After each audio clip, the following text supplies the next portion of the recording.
What if the most respectable men of Victorian London, judges, politicians, bankers, even priests, kept a second life hidden behind heavy velvet curtains?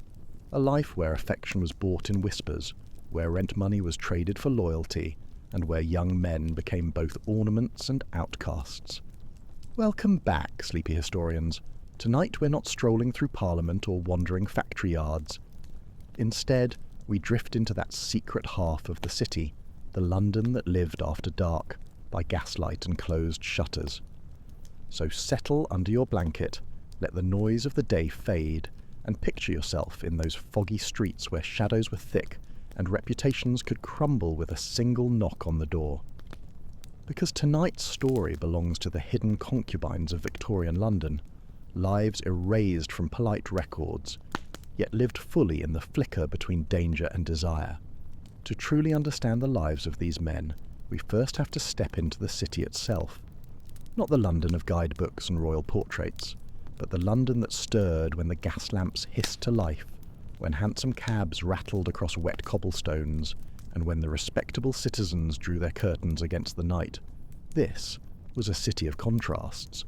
On the same street, you could pass a church ringing its evening bells, a factory still clanging with iron, and, just a few doors away, a boarding house where the shutters were always closed and laughter seeped through the cracks.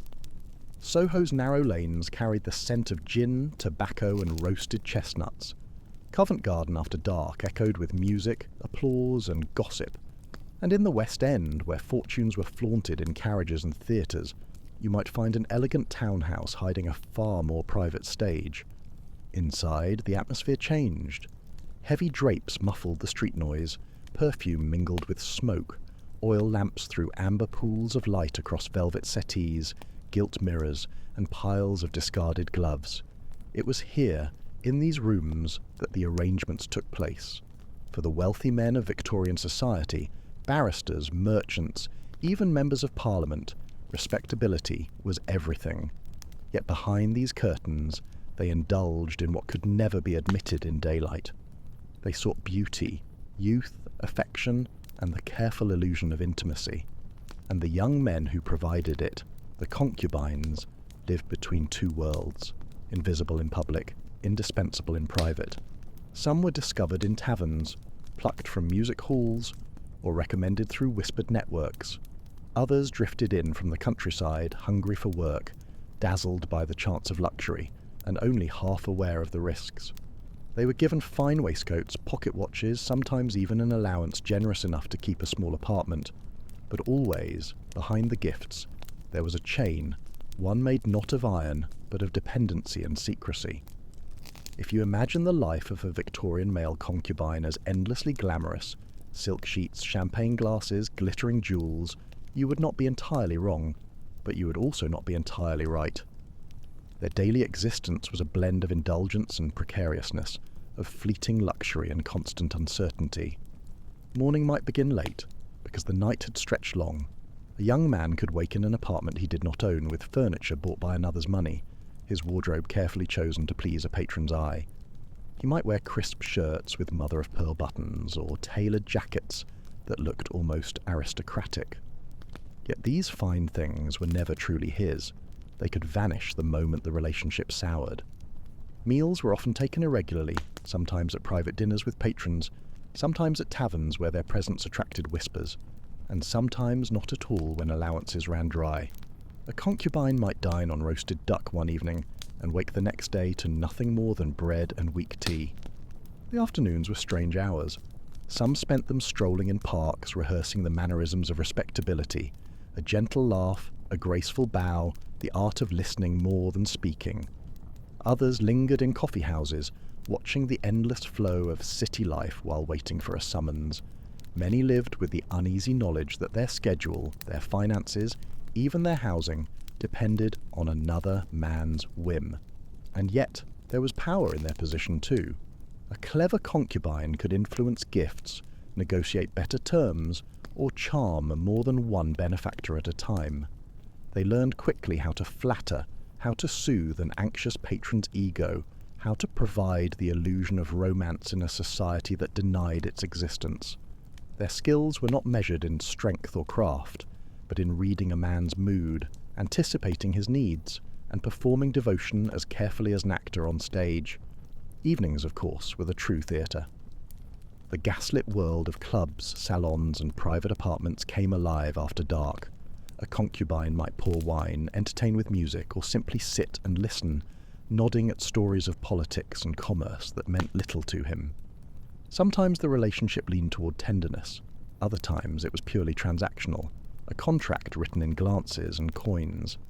And when the night ended, he might leave in a carriage with a generous allowance in his pocket, or walk home alone, his future once again uncertain.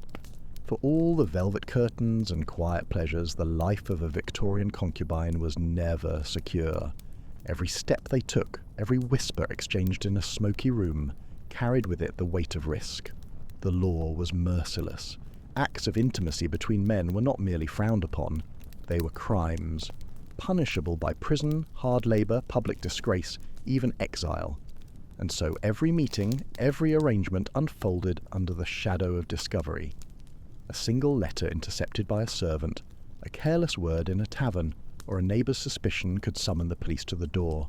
There were raids, sudden and brutal, officers barging into boarding houses or clubs, overturning furniture, dragging men into the street while the gas lamps flickered above them. For the patron, scandal meant the end of a career. For the concubine, it meant ruin, a name blackened, a body thrown into cells already overflowing with the poor and the condemned. And beyond the law, there were quieter dangers. Blackmail was everywhere. A landlord might demand extra rent for his silence. A so-called friend might threaten to reveal secrets unless he was paid. Even other concubines could turn rivals, whispering accusations to drive one another out. Disease, too, haunted their world. London's streets swarmed with illness, tuberculosis, syphilis, fevers that carried people away in days. A concubine who relied on his looks, on his youth, on the smoothness of his skin, could see his entire livelihood vanish with a single rash or cough. Patrons rarely stayed with the sick. More often they moved on, leaving behind only an empty purse and fading memories. And yet perhaps the greatest danger of all was loneliness. To live as a concubine meant to perform affection, to mimic devotion while knowing that love was rarely secure. Behind the laughter and silk sheets lay an emptiness, a gnawing uncertainty about the future. Would the patron tire of him tomorrow?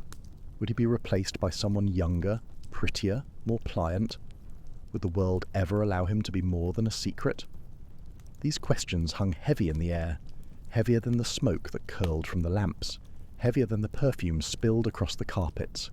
They carried them always, these young men of the shadows, cherished in private, condemned in public, and caught in a city that wanted their beauty but not their existence. The strangest part of a concubine's life was the double vision through which society saw him. Behind closed doors he might be cherished, even spoiled, wrapped in silks, praised for his beauty, showered with gifts that seemed to promise stability. In those quiet, candlelit rooms, he could feel, if only for an hour, as though he were indispensable. But the moment the curtains were drawn back, the illusion shattered. On the public street in the daylight of London, the very same men who adored him in secret would pass him coldly, as if he were invisible. A patron who had whispered tenderness the night before might walk by him in a park without a flicker of recognition. It was a cruel performance, a mask that both men had to wear to survive. For the concubine, this duality was exhausting, to be adored in whispers but despised in the open, to taste luxury but never to own it, to live in rooms filled with laughter, yet know that not a single word of that laughter could be spoken outside the door. Some found ways to navigate the paradox. They cultivated multiple patrons, shifting from one arrangement to another, gathering enough wealth to secure at least a little independence. Others played their roles with such grace that they almost convinced themselves it was real. Almost. But the knowledge lingered always, that their existence depended on shadows. Society, meanwhile, pretended not to see. Respectable Victorians wrote sermons about morality, newspapers thundered against vice, yet everyone knew that behind London's most polished facades, other lives were being lived. The hypocrisy was as thick as the fog that clung to the Thames, and so these men drifted through two worlds at once, adored and erased, desired and condemned, half prince, half ghost. Let us imagine one such young man arriving in London from the countryside. Perhaps he was the son of a farmer, weary of mud, debts and endless toil, who slipped away on the stagecoach with little more than a satchel and a faint hope of better fortune. The city must have struck him like thunder. The endless noise, the carriages, the chimneys belching smoke, the glitter of shop windows filled with silk he could never afford. He might have found work first as a porter, carrying heavy trunks for strangers at the station, or perhaps in a tavern, serving ale with tired hands, listening as patrons sang, fought, and gossiped. It would be there, in the low light and din, that an older man might have noticed him. The curve of his jaw, the quickness of his smile, the way he seemed out of place among the rough crowd. A coin slipped onto the counter, a quiet question asked, an address whispered. And soon our country boy found himself in a different world entirely. A boarding house in Bloomsbury, with curtains too fine for the neighbourhood, a watch on the mantel, left there as though waiting for him, a new shirt, pressed, folded, smelling faintly of lavender soap. And with these gifts came the unspoken contract, his company, his loyalty, his willingness to step into a role, half lover, half possession. For him, life became a careful dance, never fully belonging to the world of his patron, yet unable to return to the life he had left behind. Now imagine another, a boy raised in London's rookeries, those overcrowded slums where poverty pressed in on every side. For him, concubinage was not escape, but survival. Hunger gnawed too fiercely to leave pride intact, and so, when approached with an offer, a room, hot meals, coin for his pocket, he took it, even if it meant surrendering the right to choose his nights freely. Each concubine's story was different, but the rhythm was always the same: dependence, performance, secrecy, and the quiet ache of uncertainty. In Victorian London, the law was not simply a set of dusty books on a magistrate's shelf. It was a living shadow, stretched over every decision, every glance, every whispered word. For concubines, the danger was constant, and it came dressed in the language of morality. The law called it sodomy, or gross indecency. Those were the phrases that turned affection into a crime. A kiss could be evidence, a letter could be a noose, and if a man was dragged before the courts, the newspapers pounced like wolves. His name would be printed in black ink for all the city to read, neighbours, employers, family. Respectability, once lost, could never be regained. The press loved scandal. Columns were filled with lurid descriptions of dens of vice, of effeminate creatures, of the supposed corruption of youth. And yet, between the lines, one could almost sense the fascination, the titillation, as though moral outrage was merely the price paid to satisfy curiosity. For concubines, this meant living like ghosts in their own city. By day they blended into the crowd, a clerk hurrying across a bridge, a boy delivering a parcel, a servant waiting at a shop door. By night they became something else, someone desired but never named. Even rumours could be deadly. A landlord who suspected too much might raise the rent or threaten eviction. An employer could dismiss a young man without explanation, and a rival concubine, eager to secure his own position, might whisper poison into a patron's ear. It was not only the police one feared, it was society itself, with its endless appetite for gossip and its cruel delight in ruin. And yet, despite this web of danger, the world of the concubine persisted. It survived because it had to. Because desire does not vanish at the stroke of a judge's gavel. Because human longing slips between the cracks of even the strictest laws. Imagine for a moment a modest boarding house in Holborn. The year is 1872. The landlady is a widow, stern but practical, who rents her rooms to clerks, apprentices, and the occasional actor fallen on hard times. Among them lives a young man named Samuel. He is neat, well-spoken, always with a fresh cravat and polished boots, though no one can quite explain how he affords them on the meagre wages of a clerk. One evening, the quiet of the house is broken. A sudden knock rattles the door.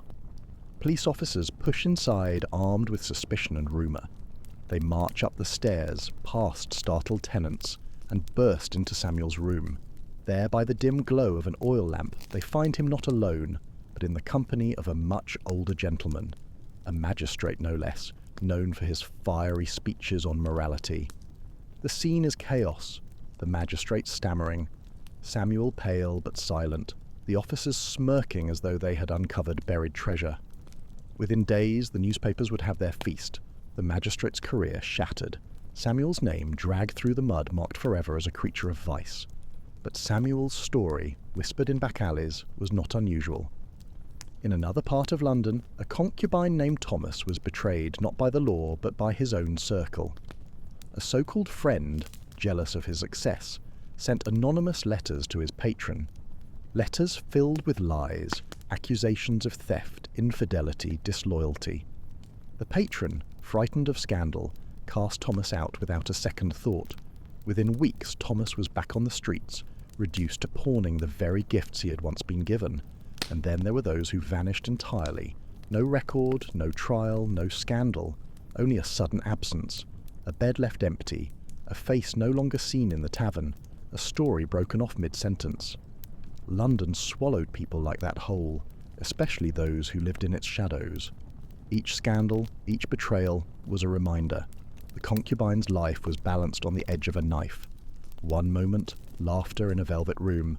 The next, disgrace echoing through the streets. If the velvet curtains and secret meetings painted the outward picture, the true life of a concubine was lived inside the mind.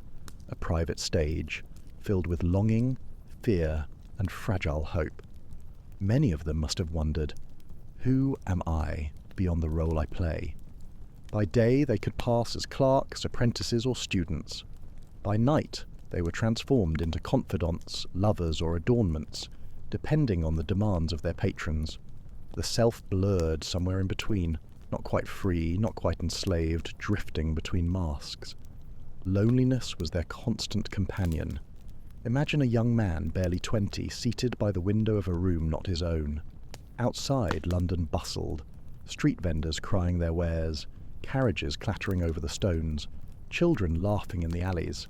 Inside, silence pressed in like a weight. He could hold in his hands a pocket watch worth more than his father's entire farm, yet feel emptier than ever.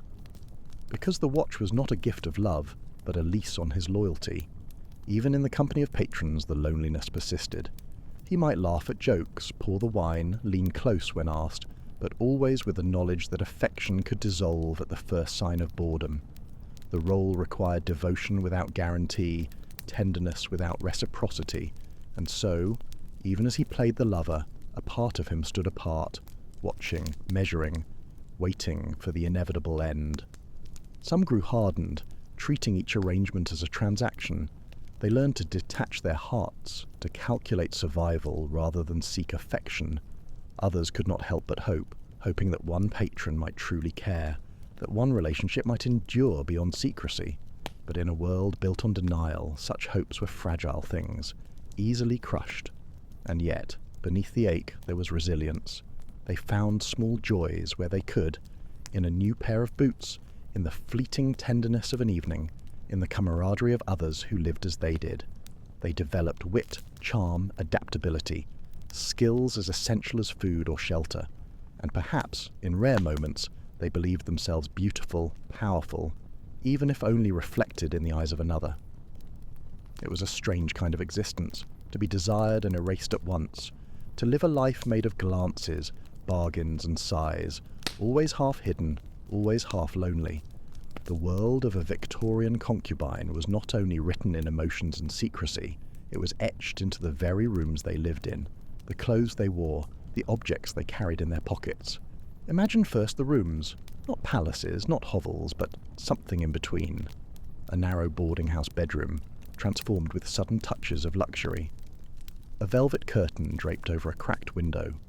A gilt mirror leaning against a wall where the plaster peeled. The contrast was everywhere. A Persian rug spread across a floor that still creaked with damp. A decanter of French brandy sitting atop a rickety table. A feather pillow on a bed that sagged in the middle. These rooms told the story of their existence, half gift, half borrowed. They owned little outright, most was provided and could vanish as quickly as it appeared. But while it lasted, the space became their stage. Then there were the clothes. Concubines were expected to look the part, and patrons often ensured they did. Tailored jackets, silk cravats, crisp shirts with mother-of-pearl buttons, gloves of soft leather, boots polished until they caught the lamplight. Some were given pocket watches, rings, even cologne, small tokens that lent them the aura of gentlemen, though their social position said otherwise. And yet, alongside the finery, there was always a hint of fragility. A shirt fraying at the cuffs after too many wearings, a pair of boots that pinched because they were bought second-hand, a coat too fashionable to belong to a clerk, but too obviously worn to be new. It was the costume of respectability, stitched together from gifts, disguises, and necessity. Their tables carried telling objects, a half-empty bottle of gin, shared with friends late at night, a stack of letters tied with ribbon, some filled with tenderness, others with dismissal, coins scattered loosely, never enough to feel secure. A book or two, perhaps Byron's poetry, perhaps a cheap penny dreadful, open to the same page for weeks. The contrast defined them. In their pockets, tokens of wealth, a silver snuff-box, a gold chain. In their stomachs, the gnawing hunger of skipped meals. In their hands, the delicate silk of a patron's gift. At their backs, the constant fear of losing it all. And so, their material lives became metaphors.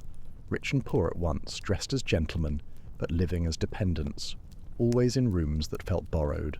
Always among objects that seemed to whisper, "This is not truly yours."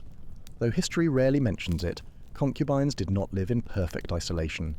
In a city as crowded and restless as Victorian London, their paths often crossed, in boarding houses, in taverns, in smoky back rooms of music halls, or simply while lingering in the same fashionable districts where patrons liked to hunt for charm and beauty. When they recognised each other, there was always a subtle dance, sometimes a spark of camaraderie, a shared glance that said, "I know what you are, and you know what I am." In a world that demanded silence, such recognition could feel like a lifeline. Over a glass of gin, they might trade stories, warnings about jealous patrons or advice about where to find better lodging. There were friendships born out of this hidden fraternity. Imagine two young men, both far from home, meeting in a Covent Garden tavern. One teaches the other how to tie a cravat just so, to look respectable enough for a wealthy client. The other whispers which streets are safest to walk after dark, which landladies turn a blind eye, which coffee houses are less likely to attract police raids. These small exchanges formed invisible threads of solidarity, binding them together in a city that otherwise wanted them invisible. But rivalry was just as common. The economy of concubinage was cruel and finite. Patrons could grow bored, allowances could shrink, and there was always someone younger, prettier, more daring waiting in the wings. A cutting remark at a tavern, a whispered rumour dropped into the right ear, a stolen client, all these could turn companions into enemies overnight. And yet, even in rivalry, there was a strange closeness. They understood one another's precariousness. They knew the same loneliness, the same hunger, the same longing for stability that rarely came. So even when jealousy flared, there lingered an unspoken respect. You are surviving the same way I am. At times, bonds grew deeper still. Some concubines formed partnerships not with their patrons but with each other. They shared rooms, shared food, shared comfort when fortune turned cruel.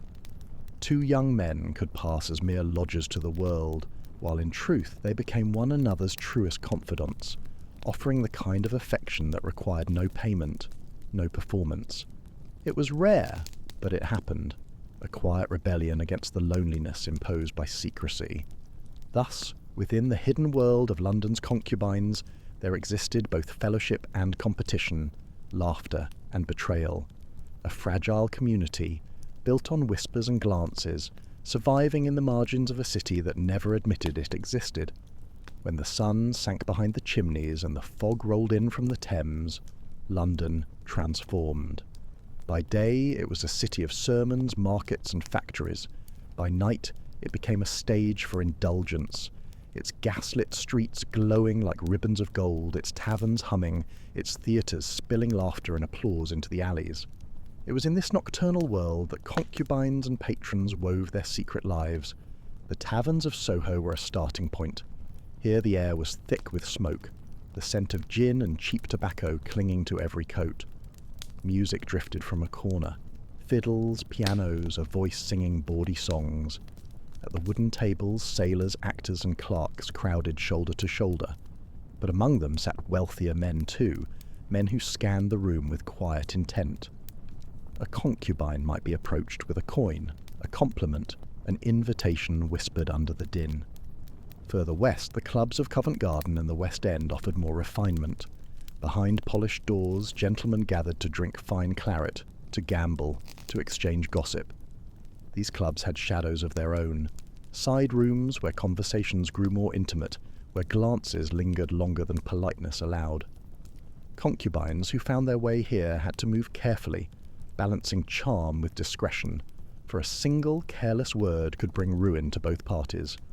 There were also the music halls, bright, chaotic, alive with performance. A concubine might appear not only as a guest but as a performer, a singer, a dancer, a figure of beauty admired from the stage. Patrons often mingled backstage, offering flowers, coins, and propositions. For some concubines, the music hall was not merely a workplace but a hunting ground, where the boundaries between art and intimacy blurred. And then there were the private apartments. Hidden above shops, tucked into side streets, they glowed with oil lamps while the rest of the city slept. Behind those closed doors, the roles of the night were fully played out. Fine meals served, wine poured, secrets exchanged. For the concubine, these were the hours of both power and vulnerability, adored in the moment, yet always uncertain of tomorrow. The life of the night gave them glamour, but also danger. Police patrolled, informants lurked, blackmailers watched for careless mistakes. Yet still, every evening, the concubine's world came alive in taverns, clubs, theatres and rooms where London pretended not to look. Because in the Victorian night, desire was both forbidden and unstoppable, flickering like the gas lamps feeding on shadows, never quite extinguished. Behind every concubine's fragile existence stood a man of means. The patrons were the invisible architects of this hidden world, older, wealthier, often married, and always careful to protect the image of respectability that society demanded. They came from many walks of Victorian life. Some were barristers, their voices echoing in court by day, while their evenings were spent in apartments thick with smoke and laughter. Others were merchants, flush with colonial profits, who sought in private what they condemned in public. There were doctors, clergymen, even politicians, men who thundered about morality in speeches, only to whisper tenderness in gaslit rooms. What they all shared was power. They had the coin, the houses, the influence.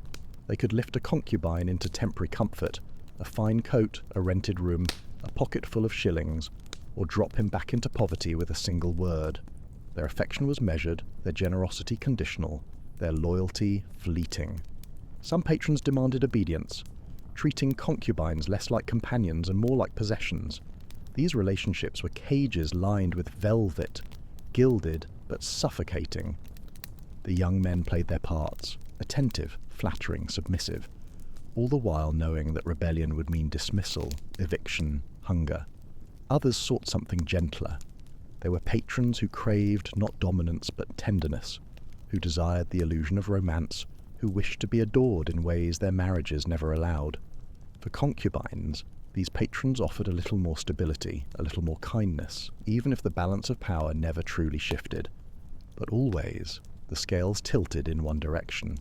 The concubine was the dependent, the patron, the benefactor. One risked his livelihood, his body, his freedom. The other risked only his reputation, and even that could often be repaired with wealth and connections. And yet, it would be unfair to imagine all patrons as villains. Some were genuinely attached, even protective, struggling against the constraints of their age. They slipped love letters into waistcoat pockets, wrote poetry never intended for print, left behind tokens that suggested real affection. But history is clear on one point. In this arrangement, power was never equal, and it was the concubine who carried the heavier burden of risk. Thus, the entire world of Victorian concubinage turned on this fragile axis of wealth and dependency. A young man's life could change overnight, raised to comfort by one man's favour, cast into ruin by his withdrawal. The patrons controlled the game, but the concubines played it with a skill sharpened by necessity, knowing that charm, wit, and beauty were the only weapons they had. It begins at dusk, when the last streaks of pale light slip behind the chimneys and London's gas lamps hiss to life.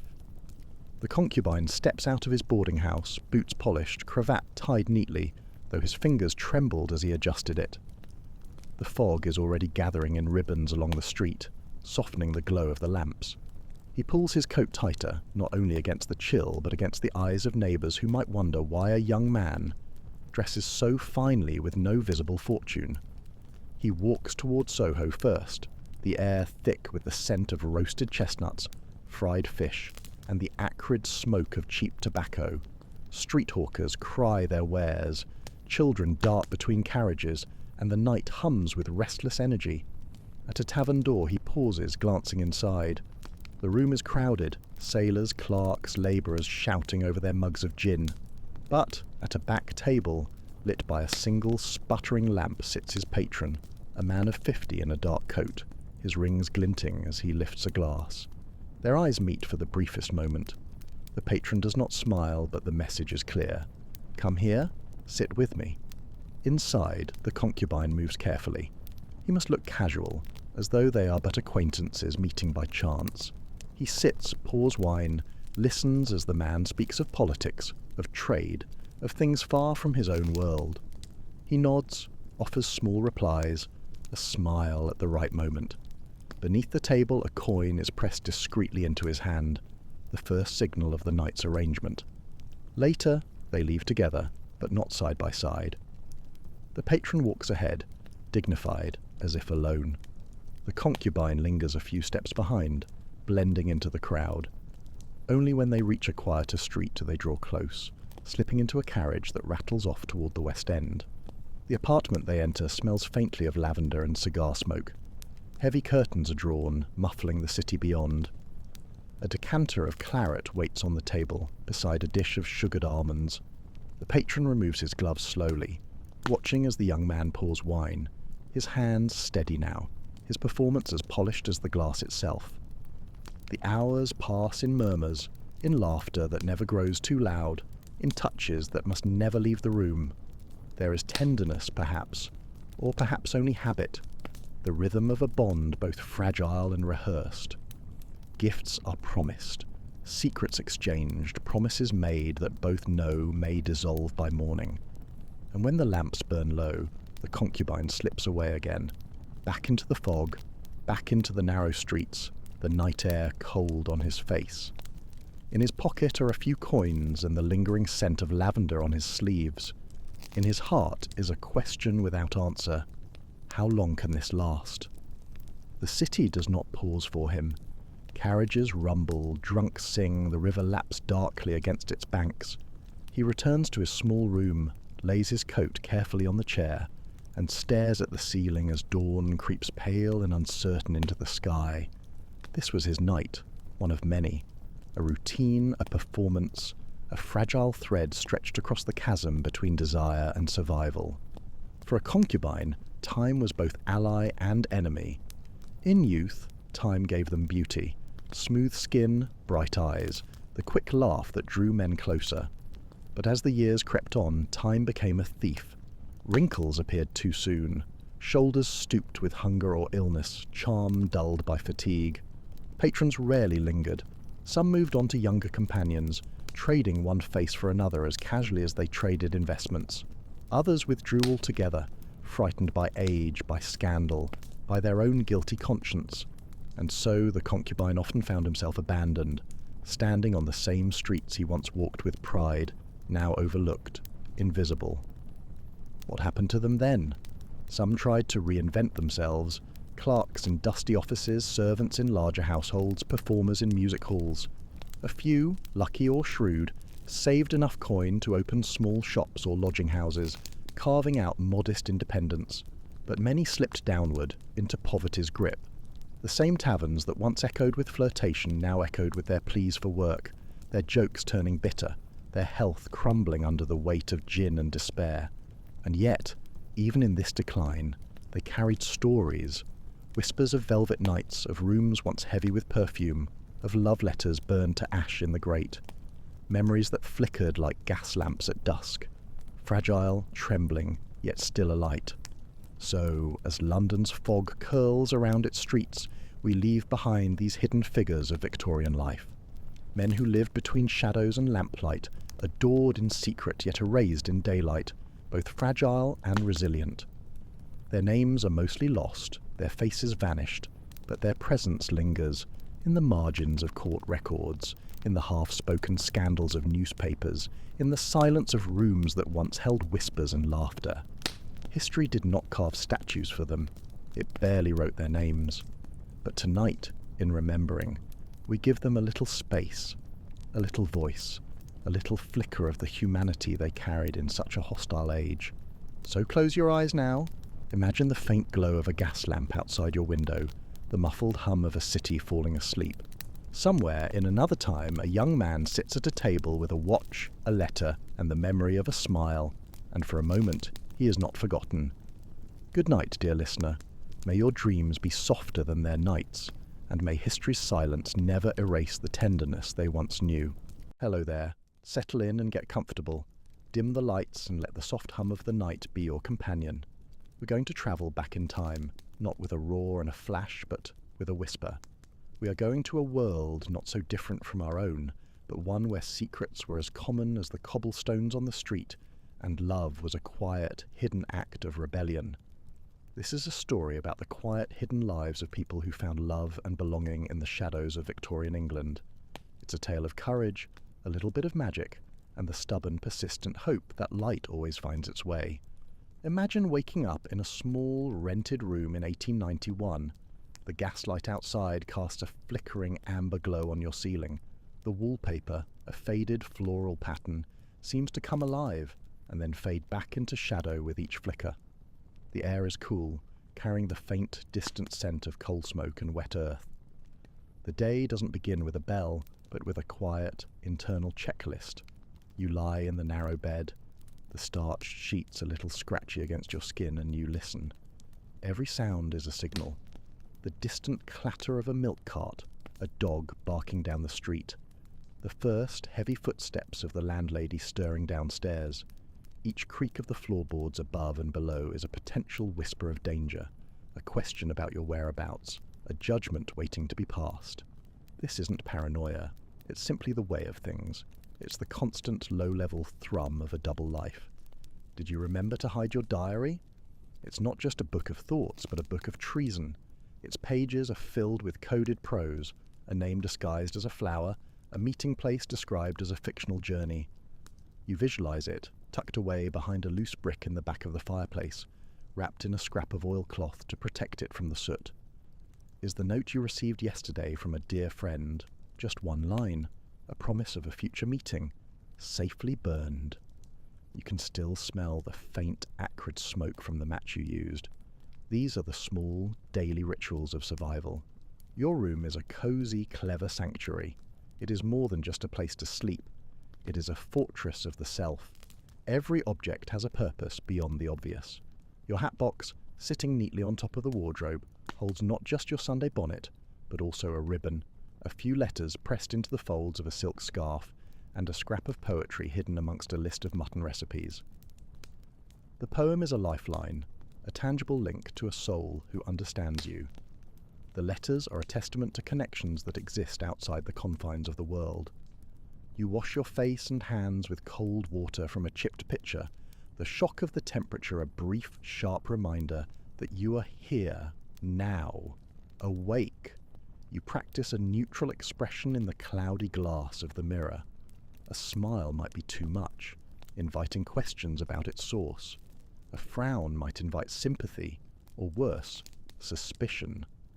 The morning is a silent performance, a delicate daily dance of blending in. Part 2, the silent performance. As you head to the communal breakfast table, you listen to the chatter around you. The weather, the price of tea, the Queen's latest appearance in the newspapers. All around you, conversations are happening, but your mind is on a different frequency. You listen for a word, a phrase, a name. You are an expert at reading between the lines, at hearing the quiet pauses and the meaningful glances that tell the real story. The conversation at the table is a carefully constructed facade, a social game where the rules are known and the stakes are high. You might find a moment of connection in this space. You might catch the eye of someone across the table, their smile a little too understanding, their gaze lingering just a moment longer than it should. In that quiet moment, in the shared understanding that passes between you, you find a bit of comfort. You're not alone. The day is just beginning, and you've already found an ally. The outside world, with its loud, insistent demands, is a place you navigate with caution. A visit to the grocer, the simple act of buying a loaf of bread, becomes a test of your resolve. Do you look the clerk in the eye? Do you speak too loudly or too softly? It's a world where every gesture is measured, every word is weighed. The rigid social hierarchy of the time, the suffocating expectations of gender and class, create a web of norms designed to trap those who dare to step outside of them. Even a visit to the doctor is a risk. Your cough is not the real concern. It's the symptoms of inversion he sees. Medical journals of the time are full of bizarre theories, suggesting that unnatural affections can be caused by everything from too many pears to a lack of boiled beef. You're offered tonics that taste like disappointment and lectured on the dangers of poetry and overstimulation of the imagination. You leave with a prescription for cod liver oil and a renewed sense of caution, knowing that your best defense is to simply blend in, to become as unremarkable as the wallpaper in your room. Part 3. The Secret Language. In this world, a language of flowers and fans helps hearts speak the truth. A bouquet of violets is more than a lovely arrangement. It's a message, a secret whispered in petals. A single pansy says, "You occupy my thoughts," and a forget-me-not can begin a forbidden affair. The florist shop is a place of covert operations, and every well-mannered home has a floral dictionary, its pages turned not for botanical knowledge, but for the deeper meaning hidden between the stems. And then there are fans, quick, silent, and expressive. A brisk flutter can mean "I'm interested," while a sharp snap signals danger. In this silent, subtle world, a simple gesture can be a lifeline. These are not merely codes, they are a shared culture, a way of signaling to each other that you are part of a hidden community. It is a beautiful, intricate ballet of communication, a testament to the human need to connect, no matter the obstacles. For those who live a secret life, every day is a performance. By day you may be a quiet clerk or a dutiful governess, but as dusk falls, a transformation begins. The city's gaslights glow softer now, casting long, dramatic shadows. The ordinary world begins to recede, and a hidden one comes to life. You swap your ordinary clothes for something with a flash of colour, a sprig of lavender in your buttonhole, or a silk scarf. You move through a hidden world of secret knocks, passwords, and private gatherings. Maybe it's a poetry reading, a private dinner, or a dance in a back room where laughter is a little too loud, and eye contact a little too meaningful. For a few precious hours you live in colour, sharing stories with people who understand the careful balance you strike between your two lives. In these rooms, in these quiet corners, you are not a performance. You are simply yourself. Part 4. The ever-present threat and the small victories. The risk is always present. A careless word, a misplaced letter, these could unravel everything. The newspapers, with their love of scandal, are a constant threat. Their sensationalist headlines a stark reminder of the consequences of being discovered. Your diary is your biggest liability and your greatest treasure, a book of secrets written in coded prose and hidden behind a loose brick in the wall. You may have to invent a cousin in Paris to explain your love of French poetry or a fictional fiancé to ward off nosy neighbours. But not every story ends in tragedy. The world is full of small acts of kindness that shine like a beacon in the dark. These are the moments that prove not everyone buys what society is selling. There's the landlady who pretends not to hear the second set of footsteps on the stairs, the grocer who accepts your payment from your cousin without question, the maid who returns your book of Sappho poetry with a knowing nod. These little moments of complicity are lifelines. They are proof that compassion can quietly exist in the cracks of a rigid world. You learn to cherish these small victories, for they are the mortar that holds your world together. They remind you that humanity, in its best and most humble form, can create small pockets of light in the deepest of shadows. Part 5. The Enduring Legacy.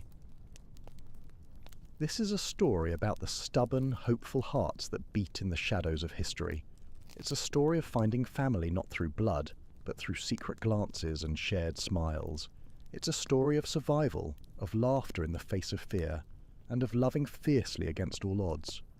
Their courage helped build a path to the world we live in now.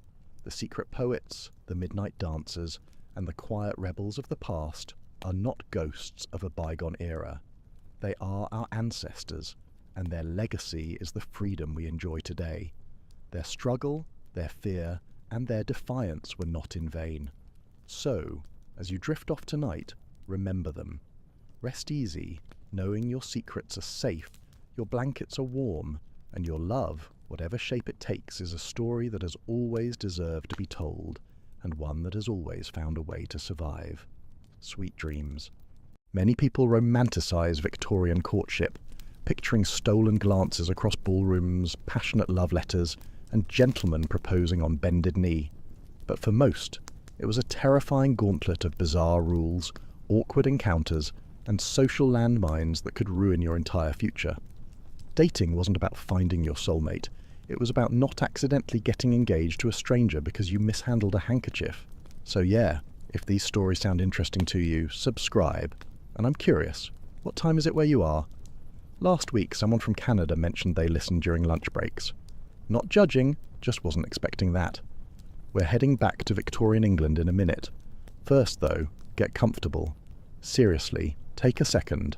Adjust whatever needs adjusting. You won't want to move once we get started. Your eyes flutter open in London, 1875. The first thing that hits you is the weight. Something heavy is pressing down on your ribs, squeezing your waist like you're being slowly crushed by a python. You take a shallow breath, that's all you can manage, and realise you've woken up in a corset.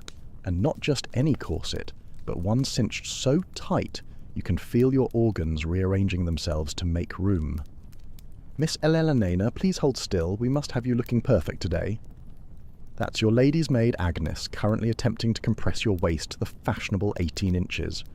You're 21 years old, it's your third season in London, and if you don't secure a husband soon, you'll be well on your way to spinsterhood.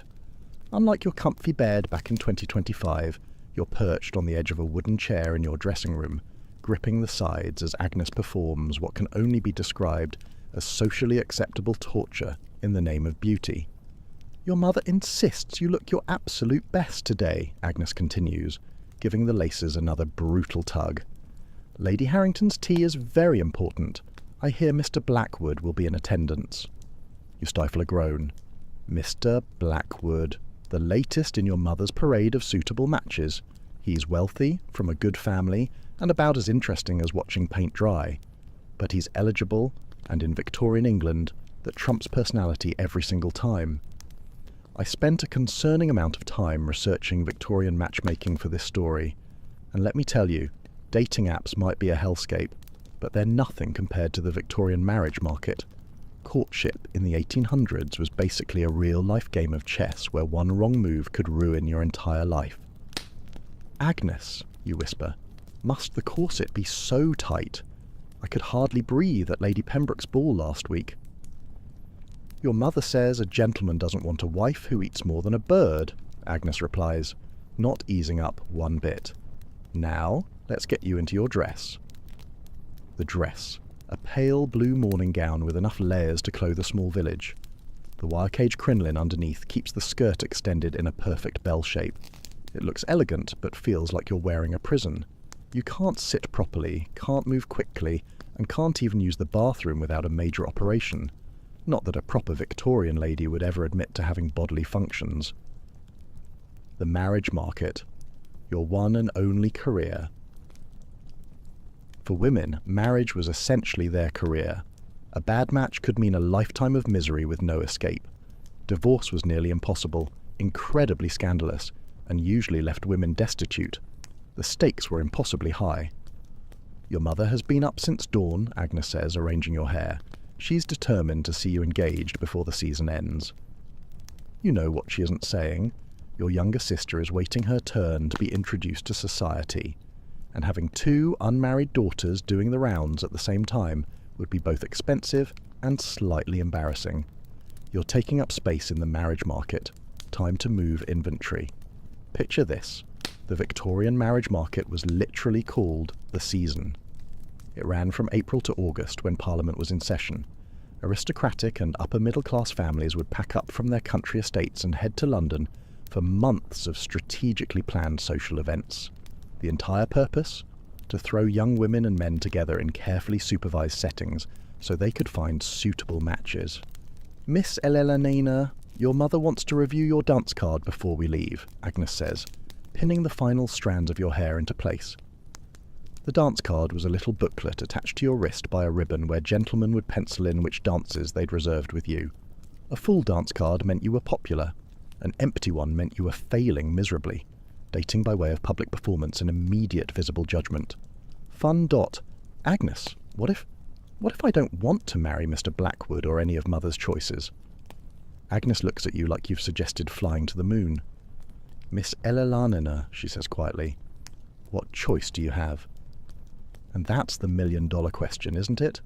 Because in Victorian England, particularly for women, choice wasn't really part of the equation. The goal was marriage, preferably advantageous marriage, and the entire society was structured around making that happen.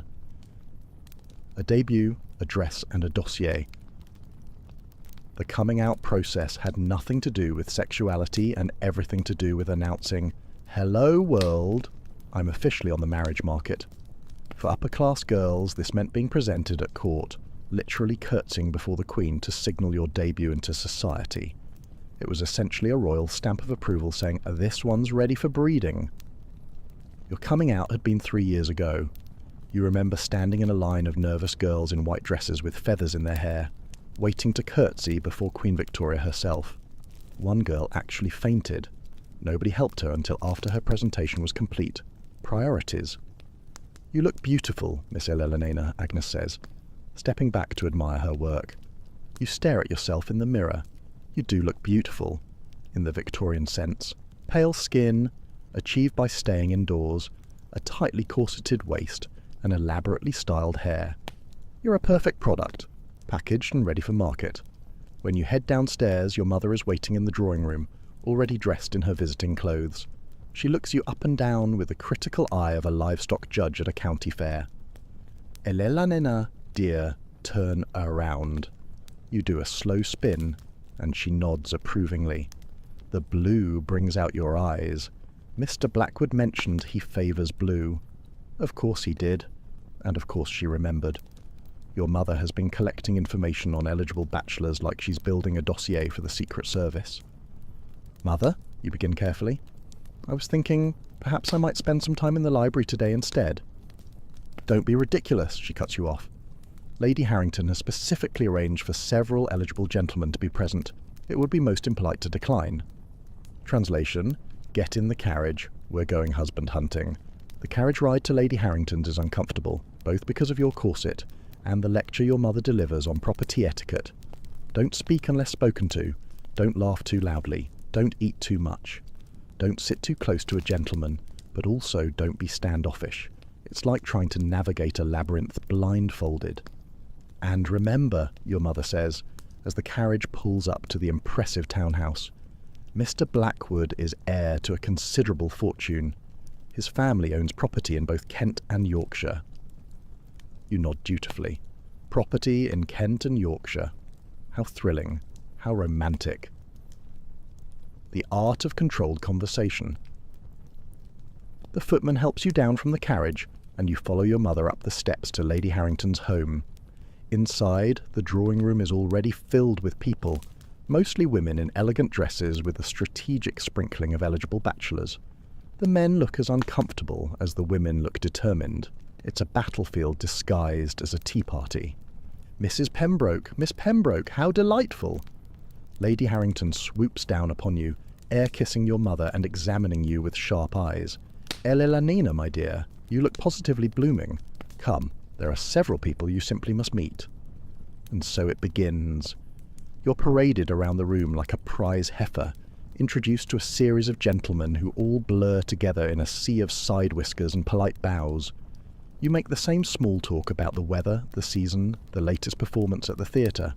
You are careful to seem intelligent enough to not be dull, but not so intelligent as to be threatening.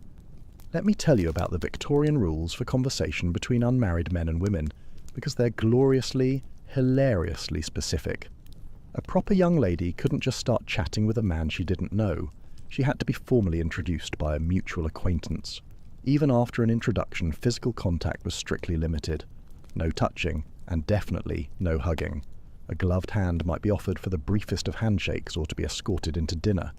"Miss Pembroke."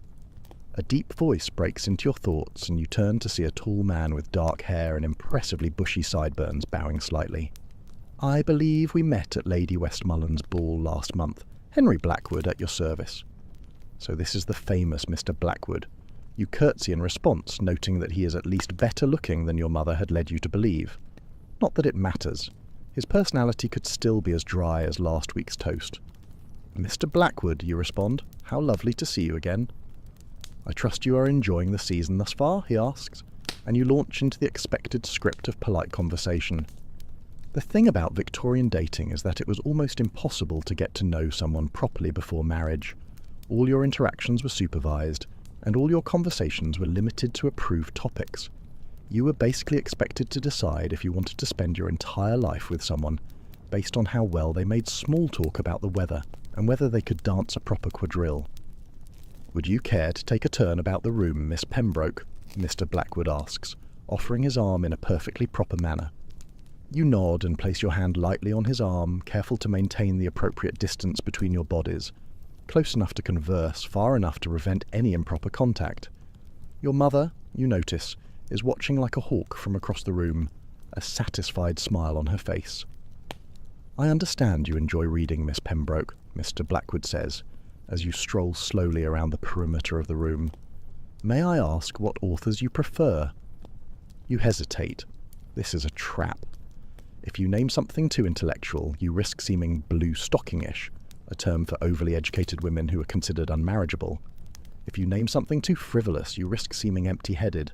Better to aim for the middle ground. "I enjoy Jane Austen," you reply, which is both true and safe, and some poetry. "Excellent taste," he nods approvingly. "I myself enjoy Sir Walter Scott and Wordsworth."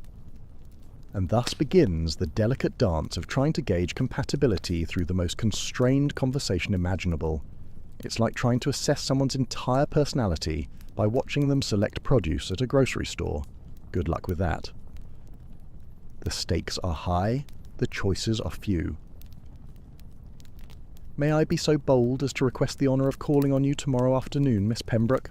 Mr. Blackwood asks as your circuit of the room nears completion. This is significant. A gentleman requesting to call means he wants to visit you at home, still chaperoned, of course, which indicates serious interest. Your mother will be ecstatic. "I would be delighted," you respond, because what else can you say? The rest of the tea passes in a blur of cucumber sandwiches, lukewarm tea, and stilted conversation. By the time you and your mother return home, your face hurts from maintaining a pleasant expression, and your ribs are screaming for release from the corset. "Mr. Blackwood was quite attentive," your mother says, practically glowing with satisfaction, "and he's requested to call tomorrow. I knew the blue dress was the right choice." "Yes, mother. It was definitely the blue dress that sealed the deal, not the substantial dowry you'll bring to the marriage, or the advantageous connection between our families." "He seems nice," you offer, which is about as enthusiastic as you can manage. "Nice, my dear? He's perfect. Excellent family, substantial means, and still under 30. You couldn't ask for a better match." You couldn't ask for much of anything in Victorian dating, that was kind of the point. Silent signals and secret languages. Here's the wild thing about Victorian courtship. The rules were so rigid, so formalised, that people had to develop elaborate workarounds just to communicate basic human feelings. Because you couldn't just say, "Hey, I like you," or "Actually, I think you're as boring as wallpaper paste." Instead, you had entire silent languages: the way you held your fan, how you wore your gloves, where you placed your calling card, all to try to convey messages you weren't allowed to speak aloud. "Agnes, please help me out of this dress," you say, once you're back in your room. "I can hardly breathe." As Agnes unlaces your corset, you take your first deep breath in hours. The relief is immediate and intense, like finally getting into your comfy clothes after a day in uncomfortable business wear, but 1,000 times more extreme. "Mr. Blackwood seemed quite taken with you," Agnes comments as she hangs up your dress. "Your mother believes he might propose before the season's end." The thought sends a chill through you. Marriage to Mr. Blackwood, a man you've spoken to for perhaps a total of 30 minutes, always under supervision. A man whose true character, interests, temperament, and habits you know absolutely nothing about. Yet, you're expected to entrust your entire future to him. That night, as you lie in your bed, a four-poster with heavy curtains that can be drawn for warmth and privacy, you stare up at the canopy and consider your options. They are, unfortunately, limited. You could refuse Mr. Blackwood if he proposes, but that would mean continuing on the marriage market, enduring more seasons, more teas, and more awkward conversations with strange men. Your parents would be disappointed, possibly angry. Society would begin to wonder what was wrong with you. Or you could accept, securing your future but tying yourself forever to a man you barely know. There was a darkness to Victorian dating that the romantic novels don't show you. People made desperate choices because the alternatives were worse. Women, especially, had few options outside of marriage. No real career prospects, limited education, and often no independent income. Is it any wonder that Victorian literature is filled with disastrous marriages?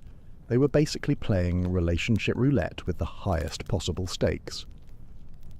A walk in the park, a test of wills. The next day, Mr. Blackwood calls at exactly the appropriate hour. Not too early to seem eager, not too late to seem disrespectful.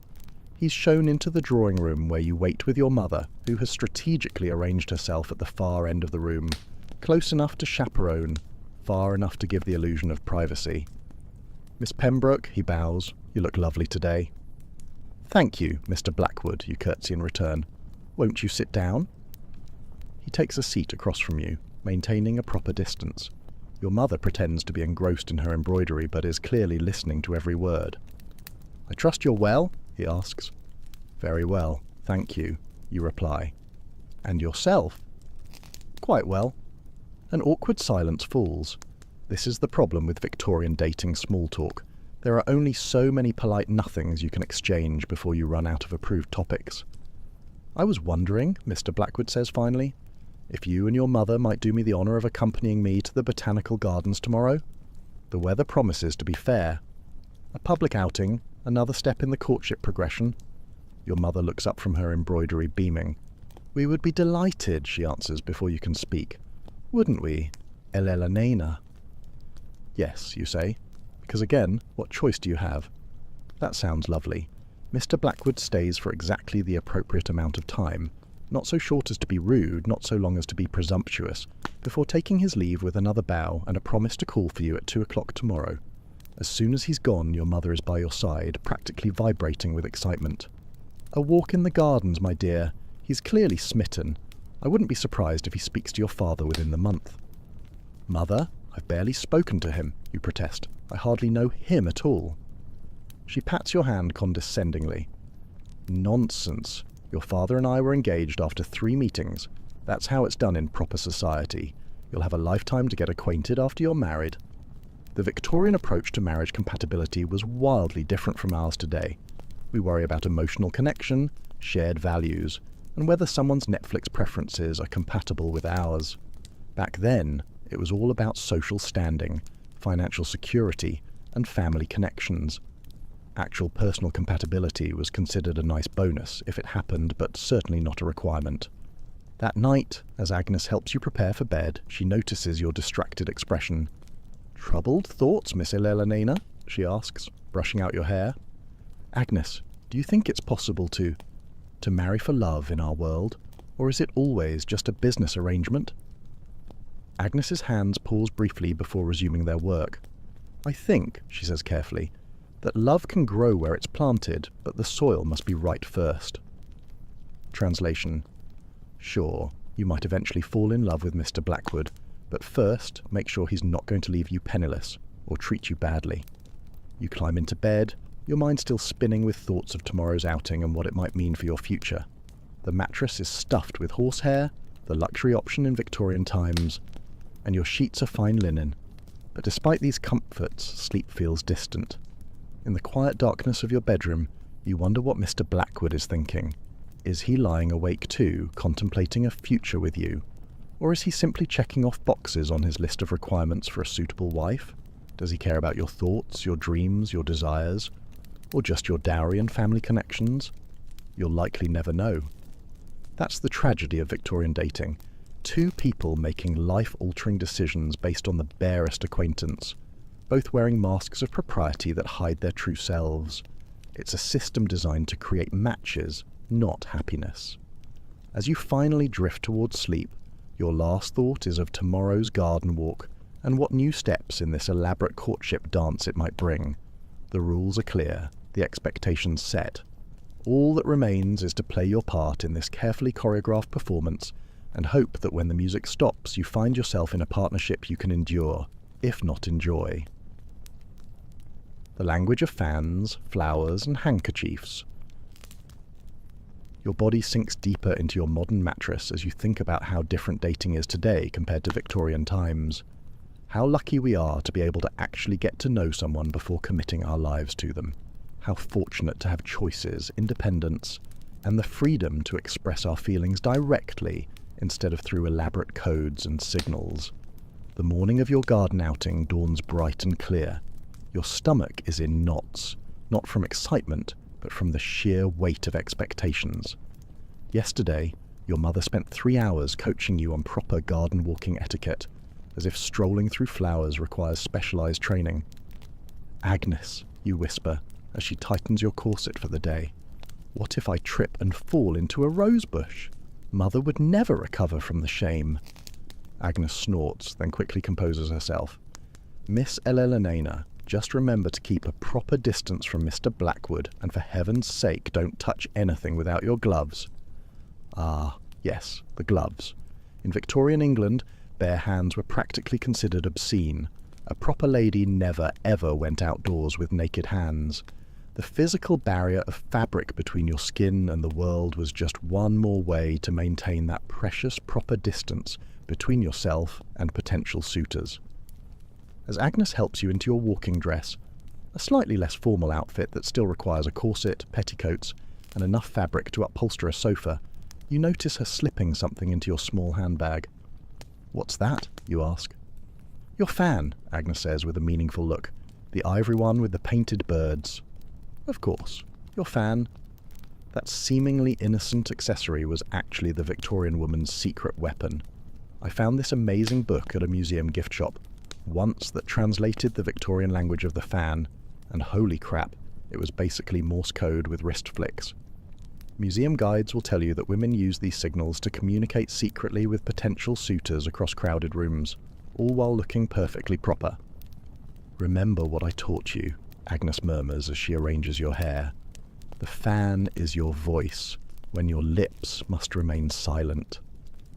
Agnes had been the one to teach you the secret language of the fan, knowledge passed down from lady's maid to lady's maid, a covert communication system developed by women who had no other way to express their true feelings in public. "Drawing it across your cheek means—" Agnes quizzes you. "I love you," you respond automatically. Twirling it in the right hand, "I wish to be rid of you." Resting it on your right cheek? "Yes, left cheek." "No." Agnes nods approvingly. "Good. Use it wisely." You almost laugh at the absurdity of it all. Here you are, a grown woman, having to resort to elaborate fan movements just to say yes or no to a man. But that was Victorian dating for you. All about indirect communication, hidden messages, and plausible deniability. When the maid announces Mr. Blackwood's arrival at precisely 2 o'clock, you and your mother descend the stairs with practised grace. He stands in the foyer, top hat in hand, looking every inch the proper Victorian gentleman. "Mrs. Pembroke, Miss Pembroke," he bows. "I've brought the carriage. Shall we?" The handkerchief telegraph. The carriage ride to the Botanical Gardens is silent and awkward, with your mother sitting between you and Mr. Blackwood like a human chastity belt. When you arrive, Mr. Blackwood helps first your mother, then you down from the carriage, careful to touch only your gloved hand and only for the briefest moment. The gardens are beautiful, filled with exotic plants from across the British Empire. As you stroll along the gravel paths, your mother deliberately slows her pace, allowing you and Mr. Blackwood to walk slightly ahead, still within sight, but with the illusion of privacy. "I must say, Miss Pembroke," Mr. Blackwood begins, "you look particularly lovely today." "Thank you, sir," you respond, keeping your eyes modestly lowered. "I've been meaning to ask, do you enjoy music? I myself am quite fond of the pianoforte." Are these probing questions about shared interests, the Victorian equivalent of "what's your favourite Netflix show?" "I do enjoy music," you reply, "though I play only tolerably well." "I should very much like to hear you play sometime," he says, and there's a warmth in his voice that wasn't there before. Is he actually interested, or just going through the motions? It's impossible to tell through the thick veil of propriety that covers every interaction. This is when the fan comes into play. As you walk, you open your fan and begin to fan yourself slowly. According to the secret code, this indicates "I am married," which is obviously not true, but you're curious to see if Mr. Blackwood knows the language. His eyes flick to your fan, then back to your face, a slight frown creasing his brow. So, he does know the code. Interesting. You switch tactics, closing your fan and drawing it across your cheek. "I love you." His eyebrows shoot up in surprise. "Miss Pembroke," he says, his voice slightly strained. "Are you feeling quite well? Perhaps the sun is too strong for you." You suppress a smile and switch signals again, this time resting the fan against your left cheek. "No." Now he looks thoroughly confused. "Perhaps we should find some shade," he suggests, clearly trying to make sense of your contradictory messages. The thing about the language of the fan is that it was never standardized. Different etiquette books publish different meanings for the same gestures. What meant "I love you" in one guide might mean "leave me alone" in another. It was a communication system designed for miscommunication. I once read this absolutely bonkers Victorian etiquette guide from 1870 that listed over 20 different fan signals, each with a specific meaning. The author claimed it was the secret language understood by all ladies of quality. But then I found another guide from the same year with completely different interpretations. No wonder everyone was confused. As you continue walking, your mother catches up, perhaps sensing that something unusual is happening. "Ah, the orchid house," she exclaims. "Shall we?" Inside the humid glass structure, exotic orchids bloom in a riot of colours. It's beautiful, but the real attraction is a moment when your mother becomes distracted by a particularly unusual specimen, and you find yourself momentarily alone with Mr. Blackwood behind a large palm. "Miss Pembroke," he says quietly, "I confess I'm having trouble interpreting your signals." So he does know the fan language. You feel a blush creeping up your neck. "I was merely cooling myself," you lie, closing your fan with a snap. "Of course," he nods, but there's a twinkle in his eye that suggests he doesn't believe you for a second. "Though if I may be so bold, if you wish to communicate with me, perhaps words would be clearer than other methods." Is he teasing you? That seems impossibly forward for a Victorian gentleman. But before you can respond, your mother reappears and the moment is gone. The fan wasn't the only secret communication system in the Victorian dating arsenal. There was also the language of flowers, where each bloom carried a specific message. A red rose meant love, of course. But did you know that yellow carnations meant "you have disappointed me," or that striped carnations meant "I cannot be with you"? As you exit the orchid house, a flower seller at the garden gate catches your eye. She's offering small posies for sale, little bunches of mixed flowers tied with ribbon. On impulse, you pause. "Would you like one, miss?" the woman asks, holding out a particularly pretty arrangement of daisies and forget-me-nots. Before you can answer, Mr. Blackwood steps forward. "Allow me," he says, purchasing the posy and presenting it to you with a slight bow. You accept with a curtsy, aware that this small exchange is laden with meaning. A gentleman giving a lady flowers is a significant step in courtship, and these particular flowers, daisies for innocence and forget-me-nots for true love, carry their own message. Did Mr. Blackwood choose this specific posy on purpose? Does he know the language of flowers as well as the language of fans? Or was it simply the prettiest one available? "How thoughtful, Mr. Blackwood," your mother approves, watching the exchange with hawk-like attention. And then there's the handkerchief, another seemingly innocent item loaded with secret meaning. You've tucked one into your sleeve, as every proper lady does. Dropping it accidentally on purpose is a classic move to attract a gentleman's attention. As you continue your walk, you deliberately let your handkerchief slip from your sleeve to the ground. Mr. Blackwood immediately notices. "Miss Pembroke, you've dropped your handkerchief," he says, bending to retrieve it. Now comes the crucial moment. How he returns it will indicate his interest. If he simply hands it back, he's being polite but not particularly interested. If he presses it to his heart before returning it, he's declaring his affection. Mr. Blackwood does neither. Instead, he tucks the handkerchief into his coat pocket with a smile. "I believe it's customary for a gentleman to keep such a token, is it not? With your permission, of course." Your mother looks like she might faint from joy. This is practically a declaration of intent in Victorian terms. "Yes," you manage to say, your face burning. "You may keep it." Congratulations.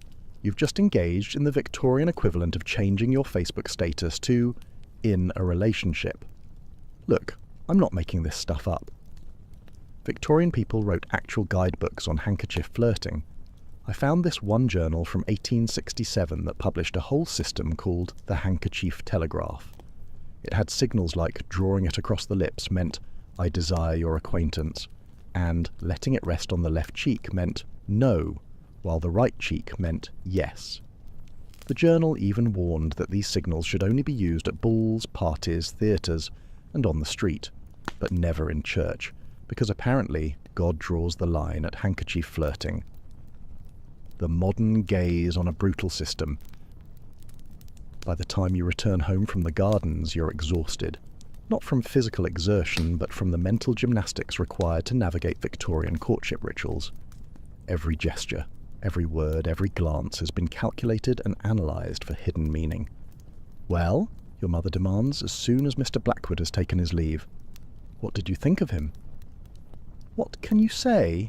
That you spent most of the outing sending mixed signals with your fan just to see if he understood them? That you're still not sure if he chose those flowers randomly or with specific intent? That you now have one fewer handkerchief but no better understanding of the man who might become your husband? He seems kind, you offer, which is about as enthusiastic as you can honestly be. "Kind?" your mother exclaims. "He's perfect. Did you see how he kept your handkerchief and those flowers? I wouldn't be surprised if he speaks to your father by the end of the week." That sends a jolt of panic through you. So soon, but you've had exactly 2 proper conversations with the man. "Mother, surely that's too quick. We hardly know each other." She waves away your concern. "Nonsense. Your father and I were engaged after 3 meetings. That's how it's done in proper society." The Victorian timetable for courtship could be alarmingly fast by modern standards. Without the luxury of casual dating or getting to know someone over time, decisions had to be made quickly, often based on very limited information. Later that evening, as Agnes helps you prepare for bed, she notices your troubled expression.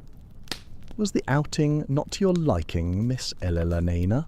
she asks, brushing out your hair. "Agnes, how can I possibly decide if Mr. Blackwood would make a good husband? I know nothing about him beyond his manners and his fondness for the pianoforte." Agnes sighs. That's why we have the language of fans and flowers and all the rest, to try to discover a person's true nature when society won't let you ask directly. "But it's also confusing," you protest. "I tried using the fan signals today, and I think I just confused him." Agnes can't help but laugh. The problem with secret languages, Miss Elelanena, is that not everyone reads the same dictionary. That night, as you lie in bed, you think about the day's events, the fan signals, the flowers, the handkerchief. You're a product on a shelf, and Mr. Blackwood is a potential buyer. He's a good match on paper, but you're still not sure if he's the right person for you. But in Victorian England, that wasn't a choice you got to make. You'll never know if he's the man he pretends to be, but you do know that you have to make a choice, and that choice will determine the rest of your life. Makes swiping left seem pretty easy by comparison, doesn't it? Gather round, little one, and settle in. Tonight, we're going to travel back in time to a world of lace, tea, and very, very straight spines. It was a place called the Victorian era, and in this world, manners weren't just about being polite. They were a bewildering and beautiful secret code. Imagine you're not a child in your comfy bed, but a young lady visiting the parlour of a distant, very proper aunt. You've been told to sit up straight, hands folded just so, and never let your back touch the chair. Why? Because in this strange world, posture wasn't just a detail, it was destiny. The unbreakable rule of the spine. You sit with your spine as straight as a ruler, your hands demurely folded in your lap, shoulders back and chin gently tucked. You dare not lean back, for that would suggest laziness, and crossing your legs is simply scandalous. Stretching is for animals, not for proper ladies. In this time, your body spoke before you did. A straight spine showed discipline, poise, and good breeding. Bad posture was deeply suspicious, a sign of moral or spiritual failure. Mothers trained their daughters early, balancing books on their heads during sewing lessons. Some homes even had special posture-correcting chairs, wooden nightmares with no back support that forced you to sit upright for hours while embroidering something you would never use. This scrutiny followed you everywhere, from carriages to churches to ballrooms. Imagine walking into a party where every mother is secretly grading your vertebrae. The way you walked was just as important. You must glide, not march or shuffle. Your feet were meant to barely lift off the floor, toes pointed forward, with your heels making no sound. It's said that some girls were even fitted with backboards, stiff wooden devices strapped to the torso to correct curvature, which felt more like a medieval torture device than a fashion accessory. And here's where it gets especially odd. The obsession with posture wasn't just about beauty, it was a link to your health too. Physicians claimed poor posture squished your organs and ruined your femininity. Yet, despite the importance of a straight spine, corsets, those rib-crushing, lung-collapsing monstrosities, were still the norm. It's a special kind of irony to be judged for bad posture, while your entire torso is being cinched to the width of a baguette. You learn to keep your back rigid even when your emotions are not, practicing smiling without slouching, sitting without sinking, existing without offending. And you realize your spine wasn't just about bone alignment, it was about social alignment. Yours had better match theirs, or else. Generations of women grew up to suffer chronic back pain and pinched nerves, all in the name of respectability. Still, even in the face of absurdity, some found quiet resistance. They added extra padding to their dresses to look more upright or bravely, gloriously, just slouched when no one was looking. Because sometimes survival meant pretending to care about decorum while secretly giving your spine a break. The secret language of the fan. You're getting used to this, aren't you? Your posture is still perfect and your hands are folded just so, but your fingers twitch slightly, reaching for the small folding fan nestled beside your teacup. This fan isn't just for keeping cool, it's your only weapon in this parlour battlefield, and you wield it not for heat, but for communication. In the Victorian world, you weren't allowed to say what you actually thought, so you spoke with a fan, a delicate, fluttering, ostrich-feathered lie detector. This wasn't just dainty flirting, it was a full-blown code system, a tactical espionage tool disguised as an accessory. Speaking openly to a man was scandalous, but passing him a secret message with a flick of your wrist? Perfectly acceptable, as long as no one else caught it. The fan had a whole glossary. Dropping your fan meant we shouldn't be seen together. Snapping it closed quickly meant leave me alone. Resting it against your right cheek meant yes. The left cheek? No. Slowly drawing it across your eyes meant forgive me. and if you covered your heart with it, I love you. Subtlety was survival. Fans were the secret messages of their day. This was a form of power too. In a world where you couldn't vote or own property, a fan was your Morse code, your stylish defense mechanism. And fans were not cheap. A fine lace fan imported from France could cost a small fortune. So not only were you learning a secret language, you were expected to perform it with a fragile piece of artisan craftsmanship. Drop it, break it, and you weren't just clumsy, it was symbolic, like dropping your reputation right onto the parquet floor. The fan wasn't the only accessory under this heavy social microscope, but it was one of the few that gave women a quiet form of power. It's a clever, fluttering rebellion against the very rules it lived within. Women weren't allowed to speak their minds, but they could whisper with silk and feathers. And you wonder how many grand romances, secret affairs, or polite rejections happened without a single word spoken. Finally, picture this. You're at your last ball of the season. You see him across the room, the one you meant to send signals to all week. You try again.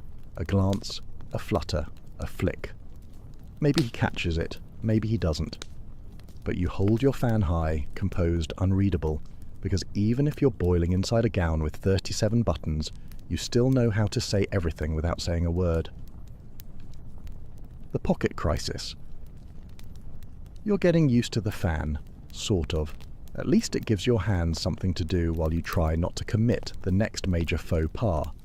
Tonight's weird etiquette trap is hiding right beneath your skirts, or rather not hiding, because tonight we talk about pockets, or the infuriating lack thereof.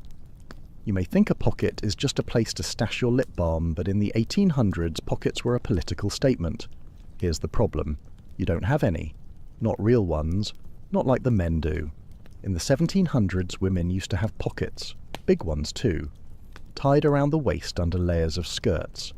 But by the time Queen Victoria took the throne, dresses got tighter, skirts more sculpted, and the idea of cutting a hole in your carefully constructed gown just so you could carry your stuff. Outrageous. Indecent even. A visible bulge where a lady stored her handkerchief was simply unthinkable. So you're left with nothing. Or worse, you're told to carry a reticule, a tiny decorative handbag the size of a fig. It's dainty and holds approximately 3 things: a coin, a calling card, and the weight of your crushed autonomy. Historians still debate whether this shift was an accident of style or a deliberate act of control. Some suggest that by depriving women of a place to carry items, society kept them more dependent. After all, if you can't carry money, how far can you really go?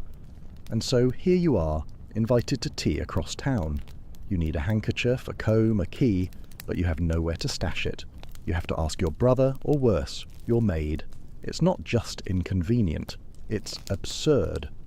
Men's clothing, by comparison, is a veritable storage system with waistcoat pockets, coat pockets, and secret inside pockets. They're practically portable filing cabinets.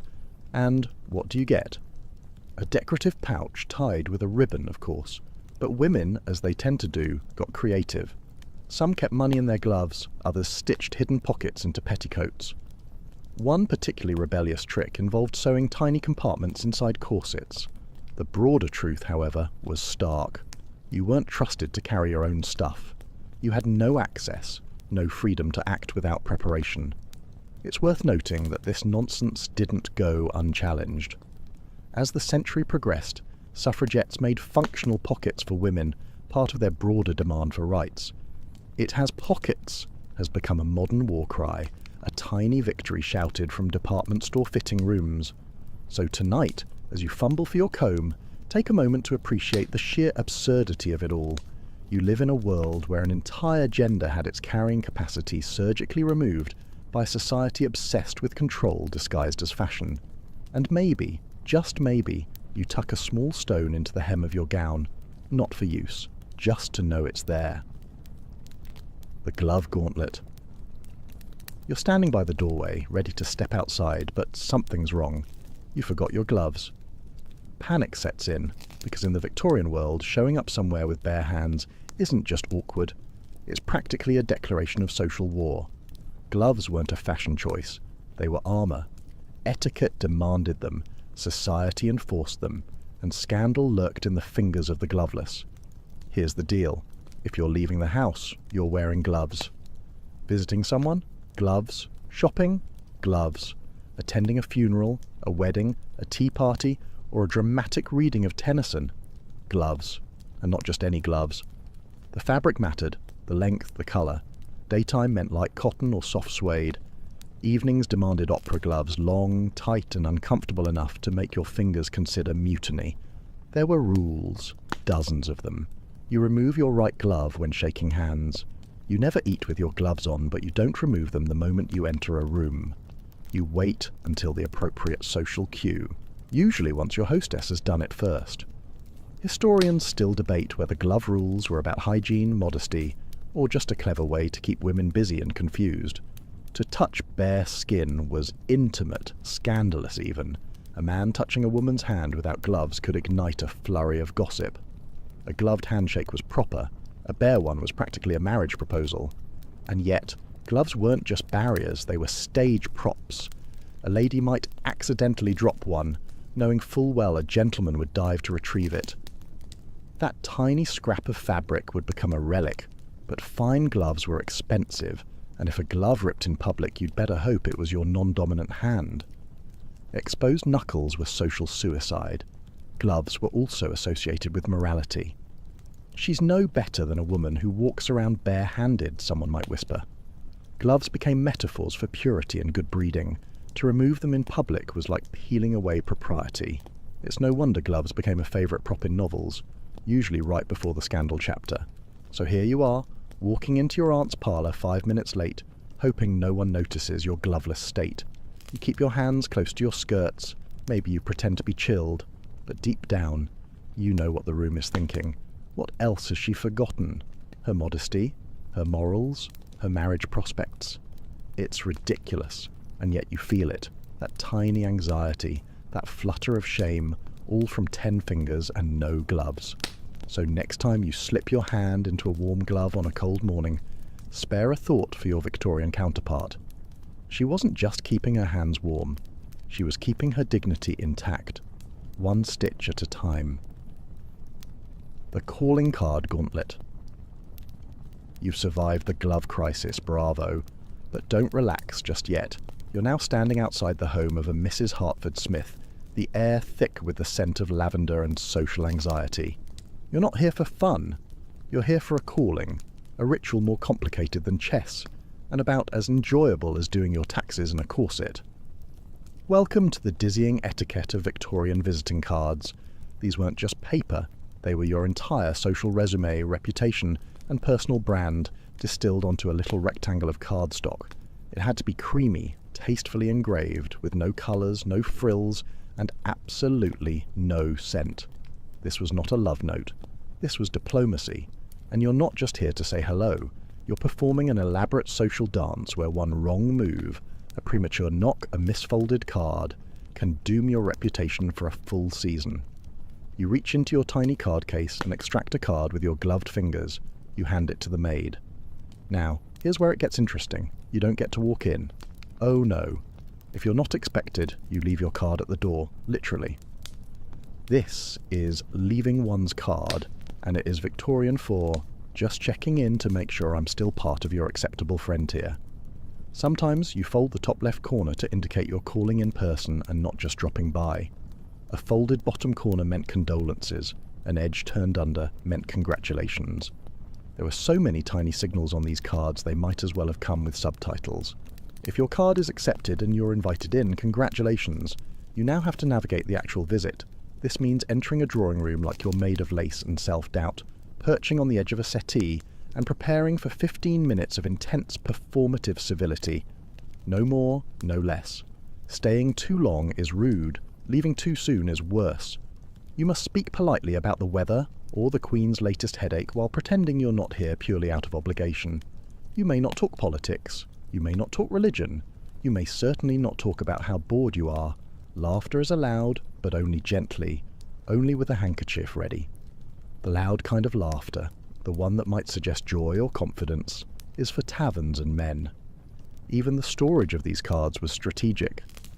Most genteel homes kept a silver tray in the entry hall where guests would deposit their cards, and because appearances were everything, some families would fluff up the tray with old cards to make it seem like they were more in demand than they actually were.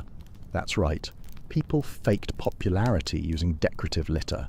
So as you step back into your carriage, tucking your gloves properly and faking a grateful smile, remember this.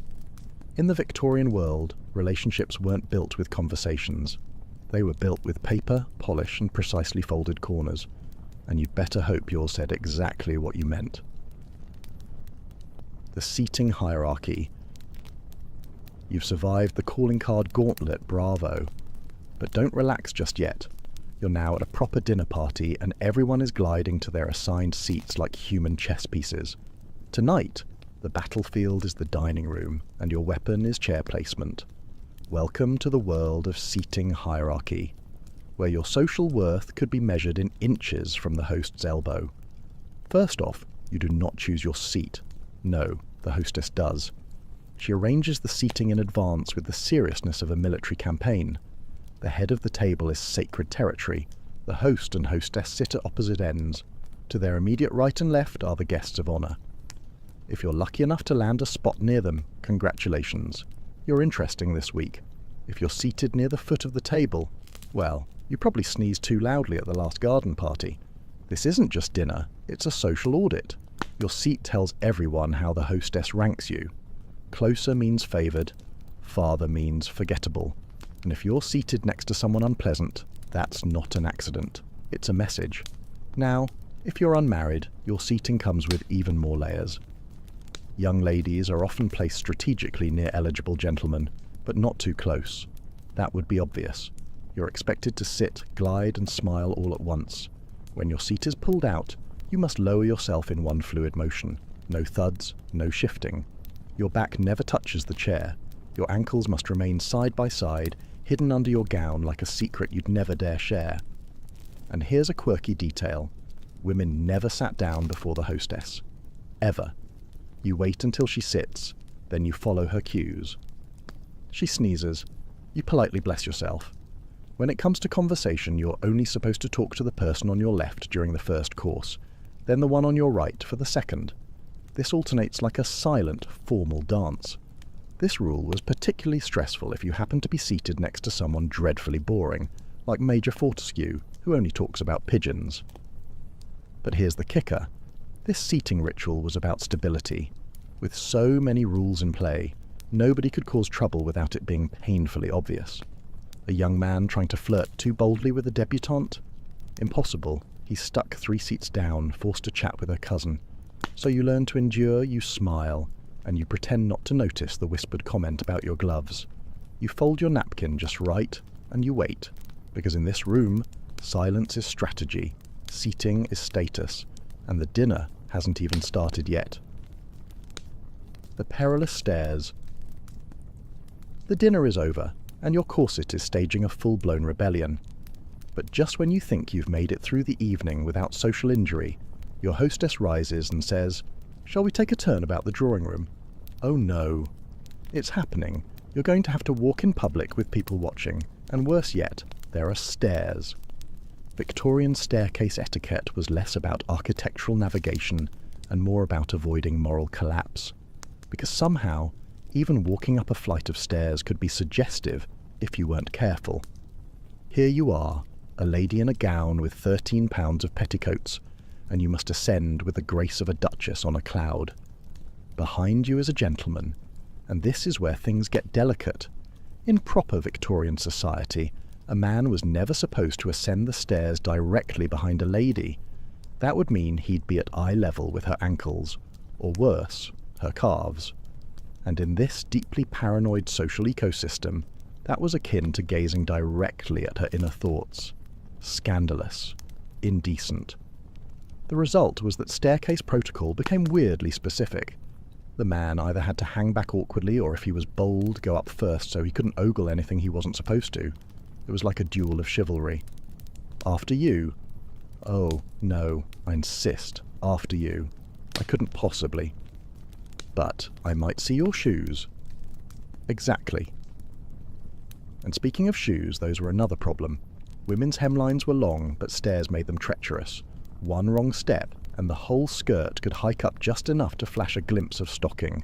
So women learned to glide, holding their skirts just high enough to avoid tripping, but not so high that anything suggestive peeked out. You were expected to climb stairs like you weighed nothing, as if gravity itself admired your breeding and decided to ease up a bit. Descending stairs was a different kind of danger.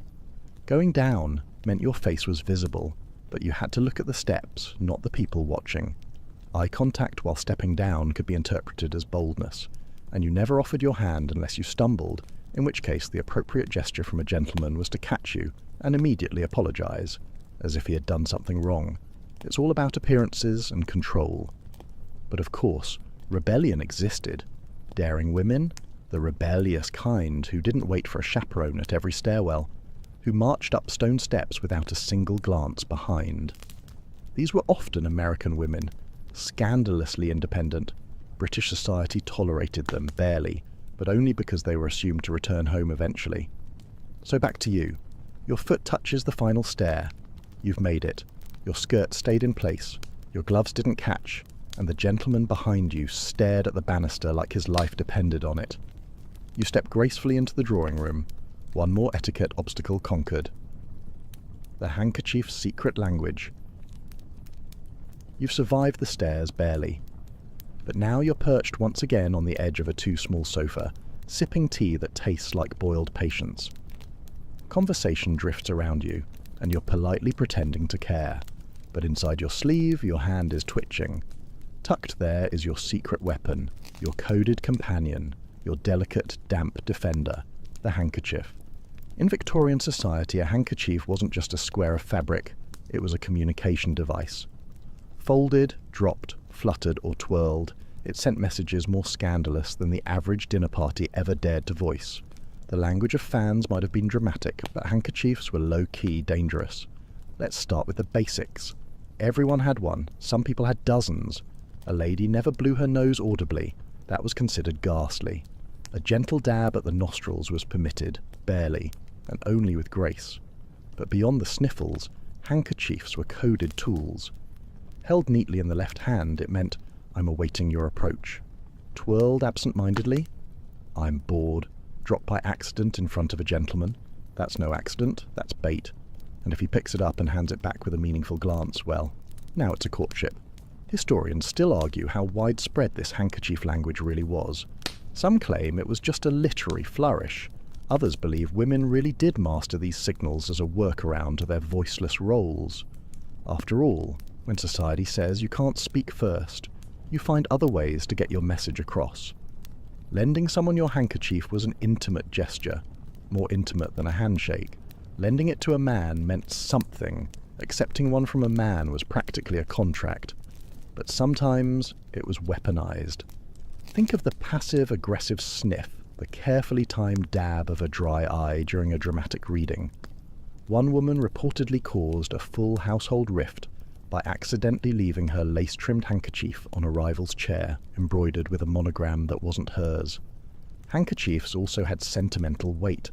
They were kept in memory boxes, pressed between pages of love letters. They were handed down mother to daughter as tokens of femininity and restraint.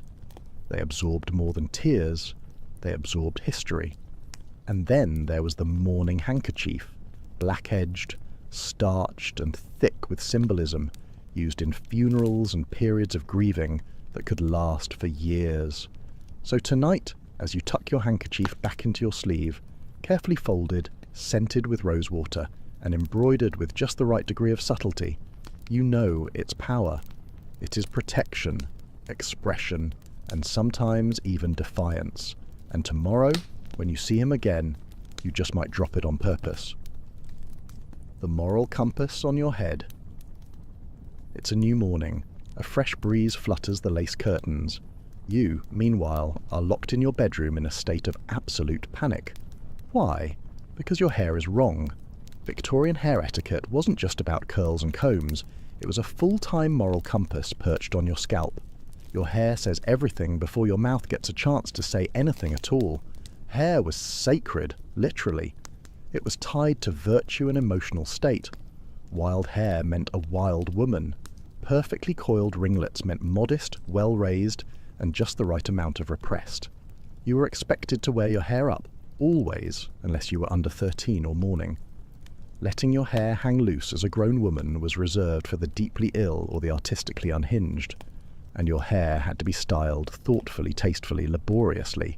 Enter the pins. So many pins. You will spend at least half an hour each morning twisting your hair into a soft yet structured arrangement that looks effortless but requires a small engineering degree. Buns, braids, coils, and the occasional Grecian knot were all in fashion, but not too high. Showy, not too low, slouchy. Somewhere near the back crown of the head seemed safe. Of course, the materials mattered. Hairbrushes with natural bristles, tortoiseshell combs, ivory pins. Hair oil was a must, rose-scented preferably. A greasy sheen was in. Dry hair meant neglect, or worse, poverty. And let's talk about hair washing, or more accurately, the lack thereof. Weekly hair washing wasn't common because water was a production. Instead, they brushed a lot, 100 strokes a night. It wasn't just vanity. It was believed to stimulate the scalp, distribute oils, and prevent moral decay. The truly unhinged part? Hair as a keepsake. Victorians loved to gift locks of hair. Romantic partners exchanged curls tied with ribbon. Mothers snipped baby curls to keep in lockets. Mourning jewellery, bracelets, brooches, even full wreaths were made from the braided hair of the deceased. It's equal parts touching and morbid. And speaking of mourning, hair rules got even more complicated if you were grieving. For a widow in deep mourning, elaborate hairstyles were frowned upon. You wore your hair low and simple, possibly veiled. You were to look solemn, but still tidy. But here's the twist. Some women loved it. Hair was one of the few aspects of appearance they could control. It was private and public, yours but also society's. And within the tight confines of acceptable style, some found creativity. They developed signature twists, subtle ways to signal rebellion, or at least distinction. And there were outliers. Women who wore their hair shockingly short or scandalously loose. The papers fainted, but the next season the soft fringe bob became a quiet trend among younger ladies. So now, as you adjust the final pin, smooth the last flyaway, and glance one last time in the mirror, you breathe deep. Your hair is perfect, quietly dignified, not too interesting, not too plain. Just enough to earn polite nods from the other ladies, because in the end your hair doesn't just sit there, it speaks. And tonight it says, I know exactly what I'm doing, even if you absolutely, definitely do not. The perilous laugh. You've managed your hair, your gloves, your calling cards. You've climbed the stairs with grace and survived the dinner seating chart unscathed. You're practically royalty until you laugh. Just a little chuckle, a tiny well-earned burst of amusement at Lord Batten's absurd opinion that cucumbers are naturally spicy.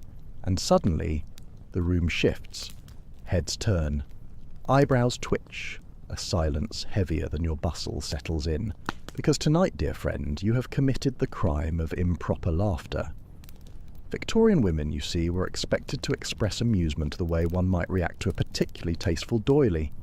With quiet, composed appreciation, anything louder than a mild titter, dangerous.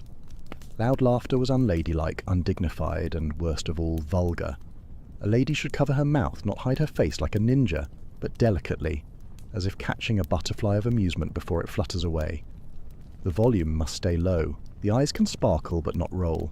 The shoulders may shake slightly, but any indication of a real body involved in the laugh is unthinkable. Etiquette books offered actual instructions on how to laugh. You were to be mirthful, not boisterous, amused, not gleeful.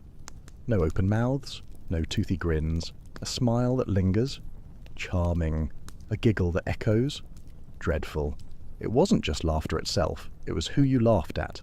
Making fun of someone above your station dangerous? Laughing with someone of higher status? Risky. Mocking anyone in the room? Utterly off limits. Most safe? Laughing at yourself as long as it was gentle and didn't imply actual self-awareness. Victorian men, by contrast, were encouraged to laugh. Roaring with laughter over port and roast beef was positively masculine. But women were to receive humour, not contribute to it, to laugh gently or not at all. This disparity didn't go unnoticed. Some women turned it into an art. They mastered the mirror laugh, reflecting the amusement of their companions without betraying what they actually thought. It was emotional ventriloquism. You never laughed first. You never laughed louder. You laughed socially, not emotionally. But the real danger was in laughter that sounded like joy. You laugh loudly and people assume you are bold. Bold becomes brash. Brash becomes dangerous. And suddenly your name is being mentioned in the same breath as actresses, American heiresses, and worst of all, suffragists. It's no wonder that in some private gatherings, women's laughter was still restrained, but genuine. A brief reprieve where they could be human for 15 minutes between tea refills. So now, as you sit on that too small sofa, eyes sparkling but lips barely parted, you release a laugh. Soft, polished, palatable. It floats out into the parlour, lands gently on the floral rug, and disappears. You've passed. But just once, when no one's looking, you allow yourself a real one. Sharp, loud, joyful, and utterly forbidden. The houseguest's ballet. The parlour has quieted, the fire is down to a polite flicker, and the guests are beginning their elaborate goodbyes. But you? You're staying the night. A guest in someone else's home. A delicate situation requiring supreme grace, silent footsteps, and a well-packed overnight bag. Because in the Victorian era, being a houseguest wasn't just about showing up with flowers and a toothbrush. No, you were expected to perform a hospitality ballet, a precise, exhausting, utterly baffling set of rituals known as guest etiquette. Let's start with your arrival. You never just drop in. You send a note in advance requesting permission to visit. Once inside, you are no longer entirely human. You are a guest, which means you must be delightful, undemanding, and eternally grateful, even if the bed is lumpy and the wash basin smells faintly of mothballs. Your bags are taken up by a servant, and you're led to your room. There's a pitcher of water, a comb you probably won't use, and a bell pull cord that you are absolutely terrified to touch. What if you summon someone by accident? So you don't touch it. Then comes the guest book. Many homes kept one, a large leather-bound tome in which you are expected to write your name, date of arrival, and perhaps a sentiment like, "So honoured to be among such dear friends." Anything less than syrupy flattery marked you as ungrateful. You don't compliment the food too much. Doing so implies surprise, as if to say, "What delicious roast partridge." Sounds like, "I didn't expect this dump to serve edible game." So you keep it modest, so agreeable, you might murmur. Quite a pleasing texture. Food is not about pleasure, it's about civility. The rest of the day is structured. Morning walks, reading in the drawing room, maybe croquet if the host is feeling whimsical. And you are expected to participate. Declining an activity without a very good excuse is considered rude. And what if you want privacy? Hilarious. You have none. Your room may not lock, and Victorian houses, for all their grandeur, were often draughty and creaky. Everyone hears everything, so you tread lightly, cough discreetly, and do not slam doors under any circumstances. And when it's time to leave, you do not simply pack and go. You must say goodbye to every member of the household, leave a final note or small token for your hostess, and express hope that you have not disturbed the serenity of her home. There's even a belief that overstaying your welcome brings misfortune. 3 nights is civility, said one etiquette book. 4 invites fate.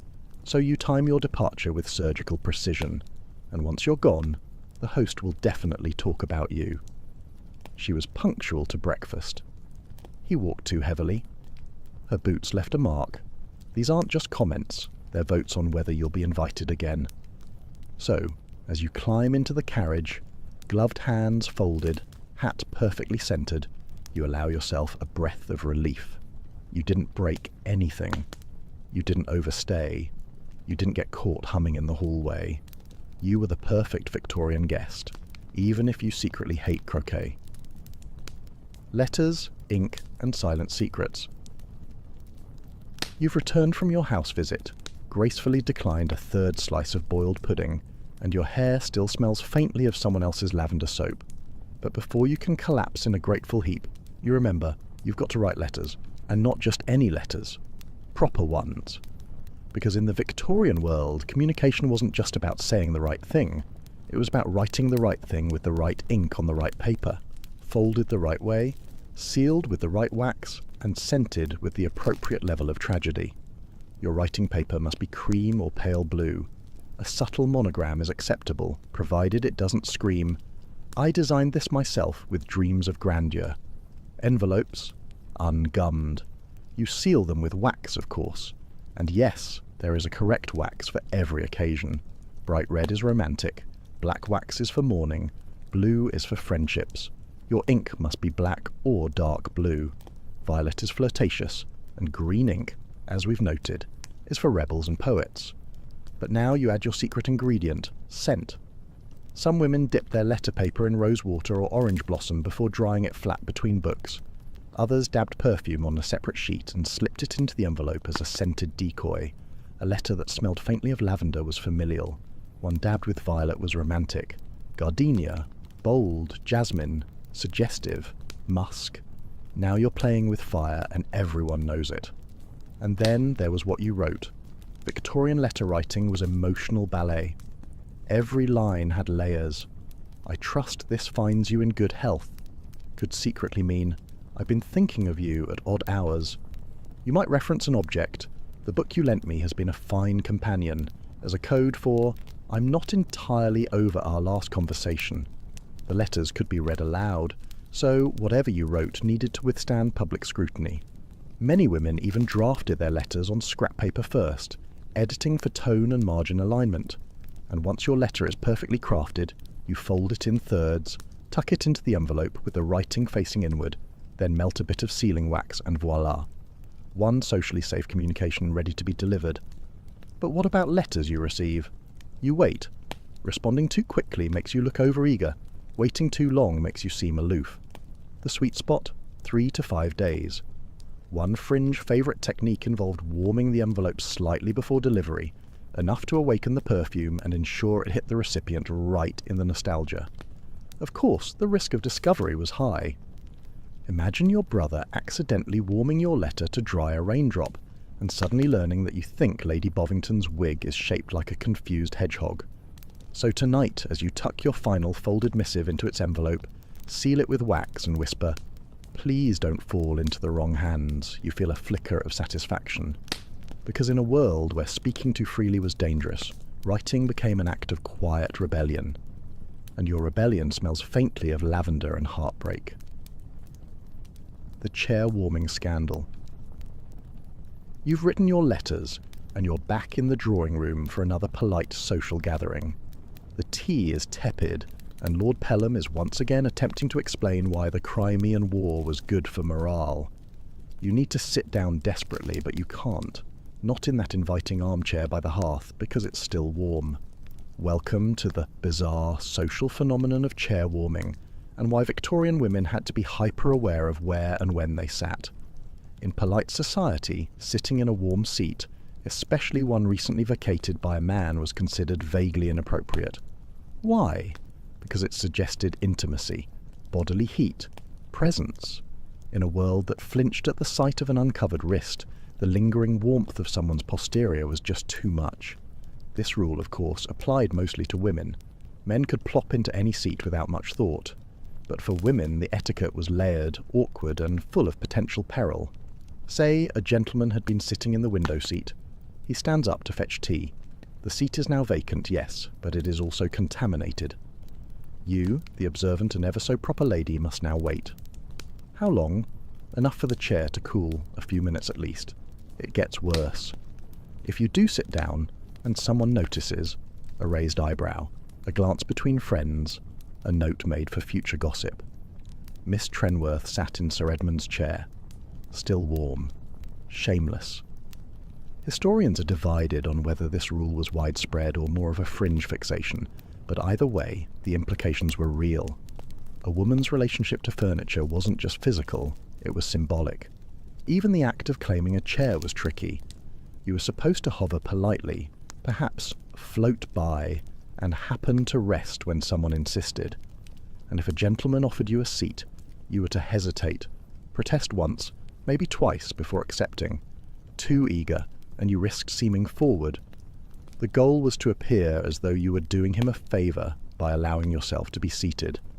And let's not forget how you rose from a chair. Not too fast, you might seem startled. Not too slow, you might seem reluctant. You pressed your gloved hands on the armrests, leaned slightly forward, and rose as if lifted by an invisible string. If your skirts swished, fine. If anything got caught in the upholstery and required tugging, ruinous. So now, back to you. You're hovering, carefully scanning the room. That chair by the fire is empty, but it was occupied moments ago by Captain Frobisher. You decide to wait, casually perch on the edge of a nearby footstool, and smile serenely.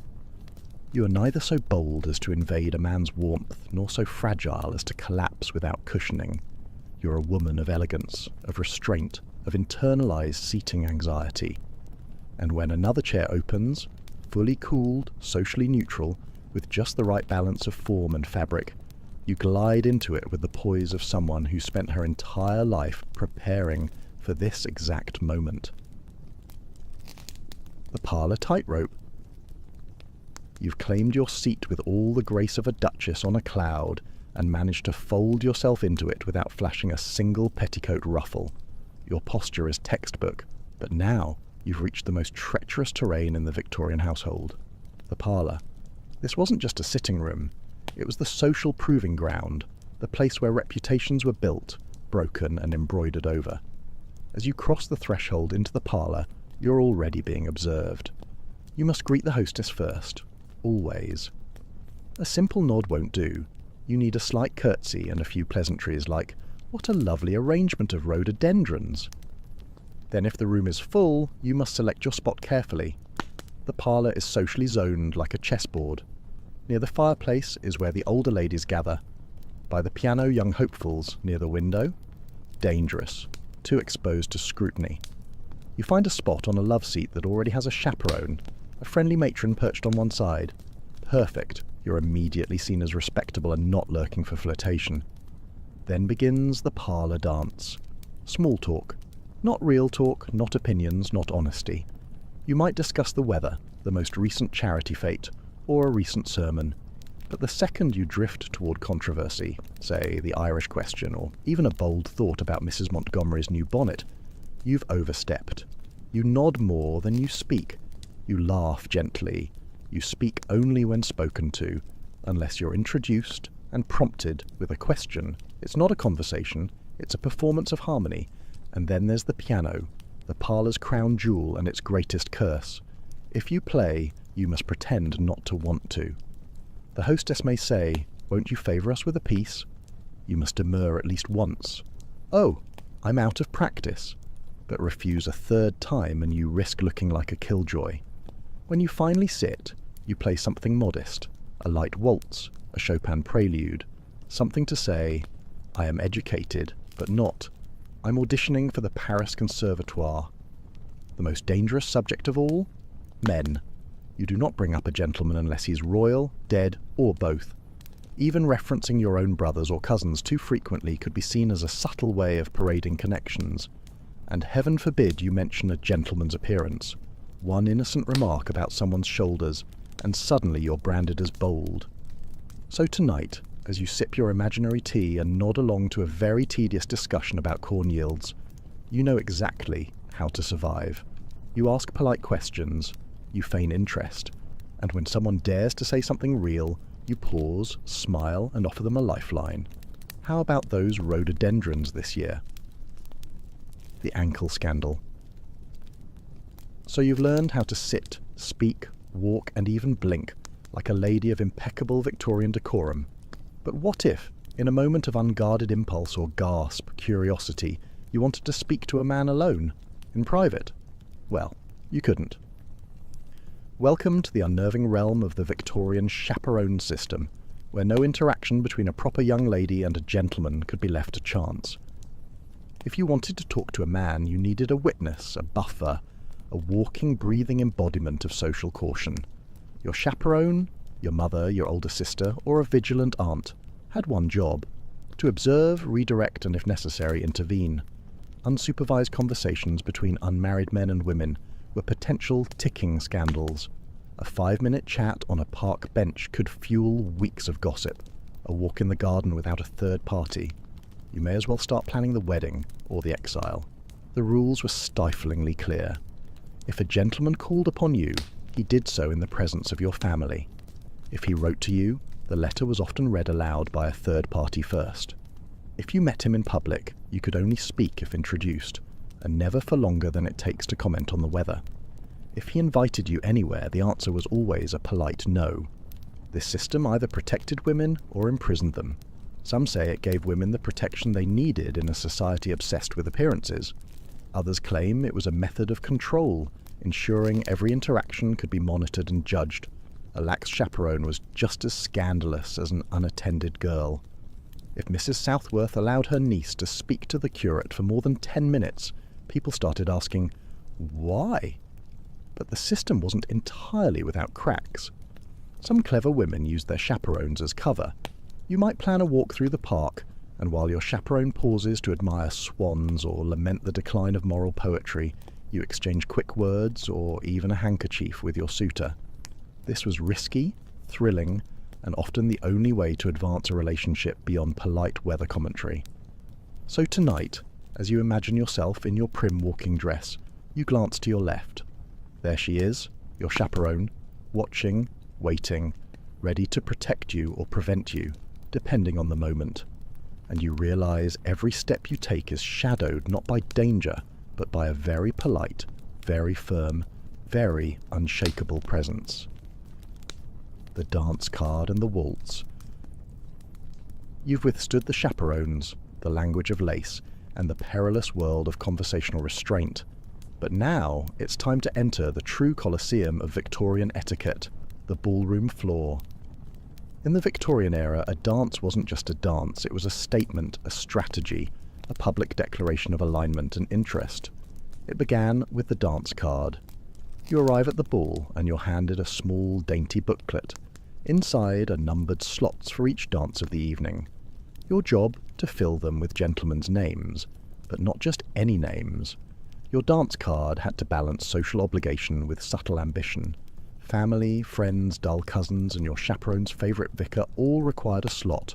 Leave them out, and someone would definitely notice. This isn't Tinder. You're not allowed to switch partners mid-dance, and heaven forbid you accept 2 dances from the same man before you're engaged. Dancing twice with a man in a single evening meant something. It might not scream engaged, but it certainly whispered interested, and whispers travelled fast. Now, let's talk about the waltz. Ah, yes, the waltz. That slow, rotating, mildly scandalous embrace that changed the Victorian dance scene forever. When it first arrived, it caused absolute panic. Why? Because it involved touching, real, gloved, breath-sharing proximity. Before the waltz, dances were more like synchronized promenades.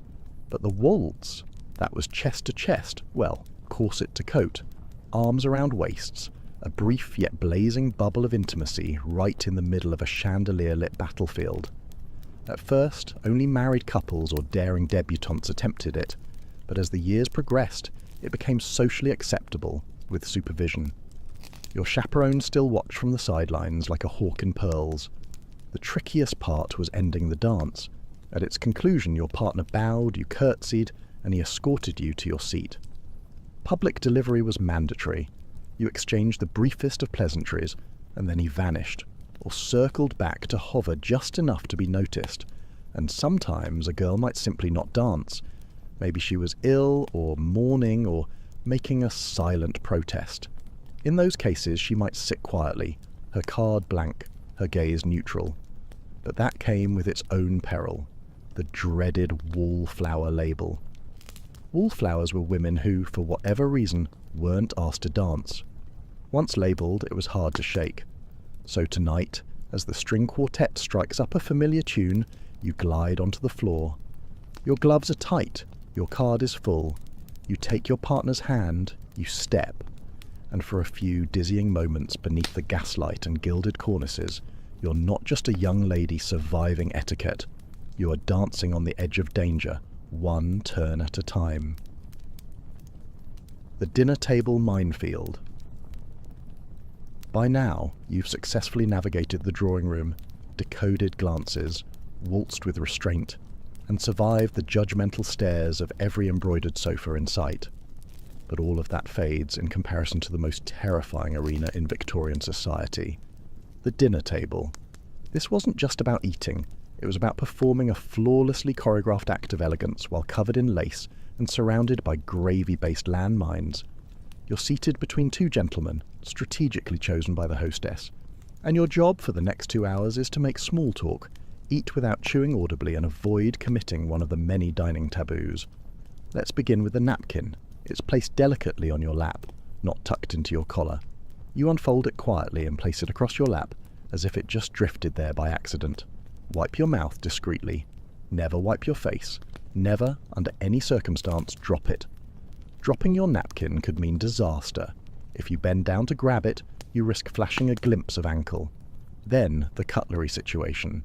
There is so much of it, aligned like battalions, and the rule is simple: work from the outside in. But in the panic of the moment, your mind goes blank. You glance to your left, you glance to your right, you copy them, you survive. But the real horror is the food itself. Victorian cuisine could be elaborate, unidentifiable, or just aggressively slimy. Jellied eels, brain cutlets, and boiled calves' feet were all fair game, and you must eat it politely. Take small bites, chew with your mouth closed. Never speak with food in your mouth. Never salt your food before tasting it. That implies you doubt the cook's ability, which is grounds for exile. If you dislike something, just leave it quietly. Making a face or pushing it aside will earn you a permanent slot on the scandal roster. And then we have the sauce conundrum. Sauces were everywhere, and they were dangerous. They dripped, they splashed, they betrayed. One flick of the wrist, and suddenly your elbow-length gloves are covered in a horrific terrine. Historians still debate whether the overuse of sauces was a culinary preference or a societal tactic to test composure under fire. After all, if you can maintain elegance with hot goose fat dribbling across your crinoline, you can handle anything.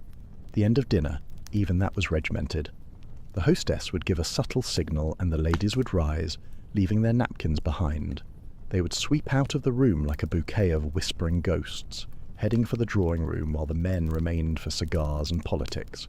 Once in the drawing room, you resumed your ladylike duties, polite conversation, quiet sighs, and pretending you definitely didn't almost sneeze into a salmon mousse.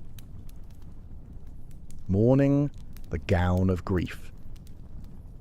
The soup is settled, the lace gloves are peeled away, and you've survived yet another night of social survivalism. But now comes the most emotionally exhausting performance of all, one that requires no fans, no forks, no coy glances. Mourning. Because when someone in your life dies in Victorian England, you don't just grieve, you enter a rigid, multi-phase mourning ritual that could dominate your clothing and your social life for up to 2.5 years. Let's say your cousin, or heaven forbid your husband, passes away. Your sadness is expected, but your mourning behaviour must be flawless, starting with your wardrobe. You don't simply wear black, you wear mourning black, matte, non-reflective, often dyed with logwood. No jewellery, unless it's jet or made from human hair. Yes, hair. Mourning jewellery often featured woven locks from the deceased, worn in rings, brooches or lockets. It's romantic, maybe, and undeniably creepy. For a widow, this period of deep mourning lasts at least 1 year and a day. During that time, your wardrobe is basically a fashion prison. Black bombazine, crepe veils, jet jewellery, and bonnets so heavy with symbolism they could double as tombstones. No visiting, no attending social functions, no music, no smiling too much, and definitely no dancing. After a year, you might shift into half mourning. This meant you could wear grey or lavender, but not both at once. You might rejoin society in small, controlled ways. Even in grief, the etiquette was competitive. One woman wore mourning for 3 full years after her husband's death, earning her the nickname the Eternal Widow. Another was criticised for returning to church only 6 months after her brother's passing. Historians still argue whether this elaborate grief etiquette offered comfort or cruelty. Some say it gave structure to overwhelming emotion. Others believe it was designed to police women's behaviour, turning natural sorrow into a theatre of endless denial. Men had mourning rules too, but theirs were simpler, shorter, and, surprise, far more forgiving. A black armband, a dark suit, and after a few months life resumed. Women, however, were expected to carry the visible burden of grief like a full-time job. To forget to mourn correctly could jeopardize not only your social standing, but also your moral reputation. A cheerful widow? Untrustworthy. A laughing mourner? Indecent. But through all this there was power in mourning, the power to set boundaries, to opt out of the marriage market, to claim space in a world that rarely allowed women to define their own roles. In the crepe and jet and silence, some found freedom, albeit cloaked in sorrow. So tonight, as you imagine yourself in the flickering candlelight of a darkened drawing room, your dress is heavy, your veil drawn. Your grief is visible, curated, and officially sanctioned. You sip your tea in silence, and for once, nobody expects you to smile. The veil of night. And now, finally, you let the veil fall away. Not the mourning kind, but the gauzy, imaginative one we've worn together tonight. The corsets unclasp, the gloves slip off, the ballroom hush fades. You're no longer balancing teacups, decoding fan signals, or avoiding eye contact. You're just here, still breathing. The strange rules, the endless posture checks, the swirling dance of Victorian expectations, it all melts into a soft, distant fog, like a parlour mirror gently fogged over, hiding sharp edges, smoothing the outlines of a world that was at once impossibly rigid and absurdly theatrical. Let your shoulders sink into the mattress now. Feel the tension ebb away like the final notes of a string quartet echoing down the hall. No more etiquette, no more whispered judgments, just you, weightless, drifting through velvet dark stillness. The night deepens, the world outside hushes. The bustle of 1,000 silent rules, the creak of morning gowns, the clink of a spoon against bone china, all of it fades. What's left is quiet, safe, simple. You are no longer performing. You are resting. Let yourself surrender to that slowness, that hush. Let your breathing stretch out like a curtain being drawn. You've survived the unspoken code of an entire era. Now it's time to sleep, not under the rules of society, but beneath the calm of your own soft quiet. You did well tonight. Sleep deeply now, knowing the world will still be there in the morning, just a little less corseted.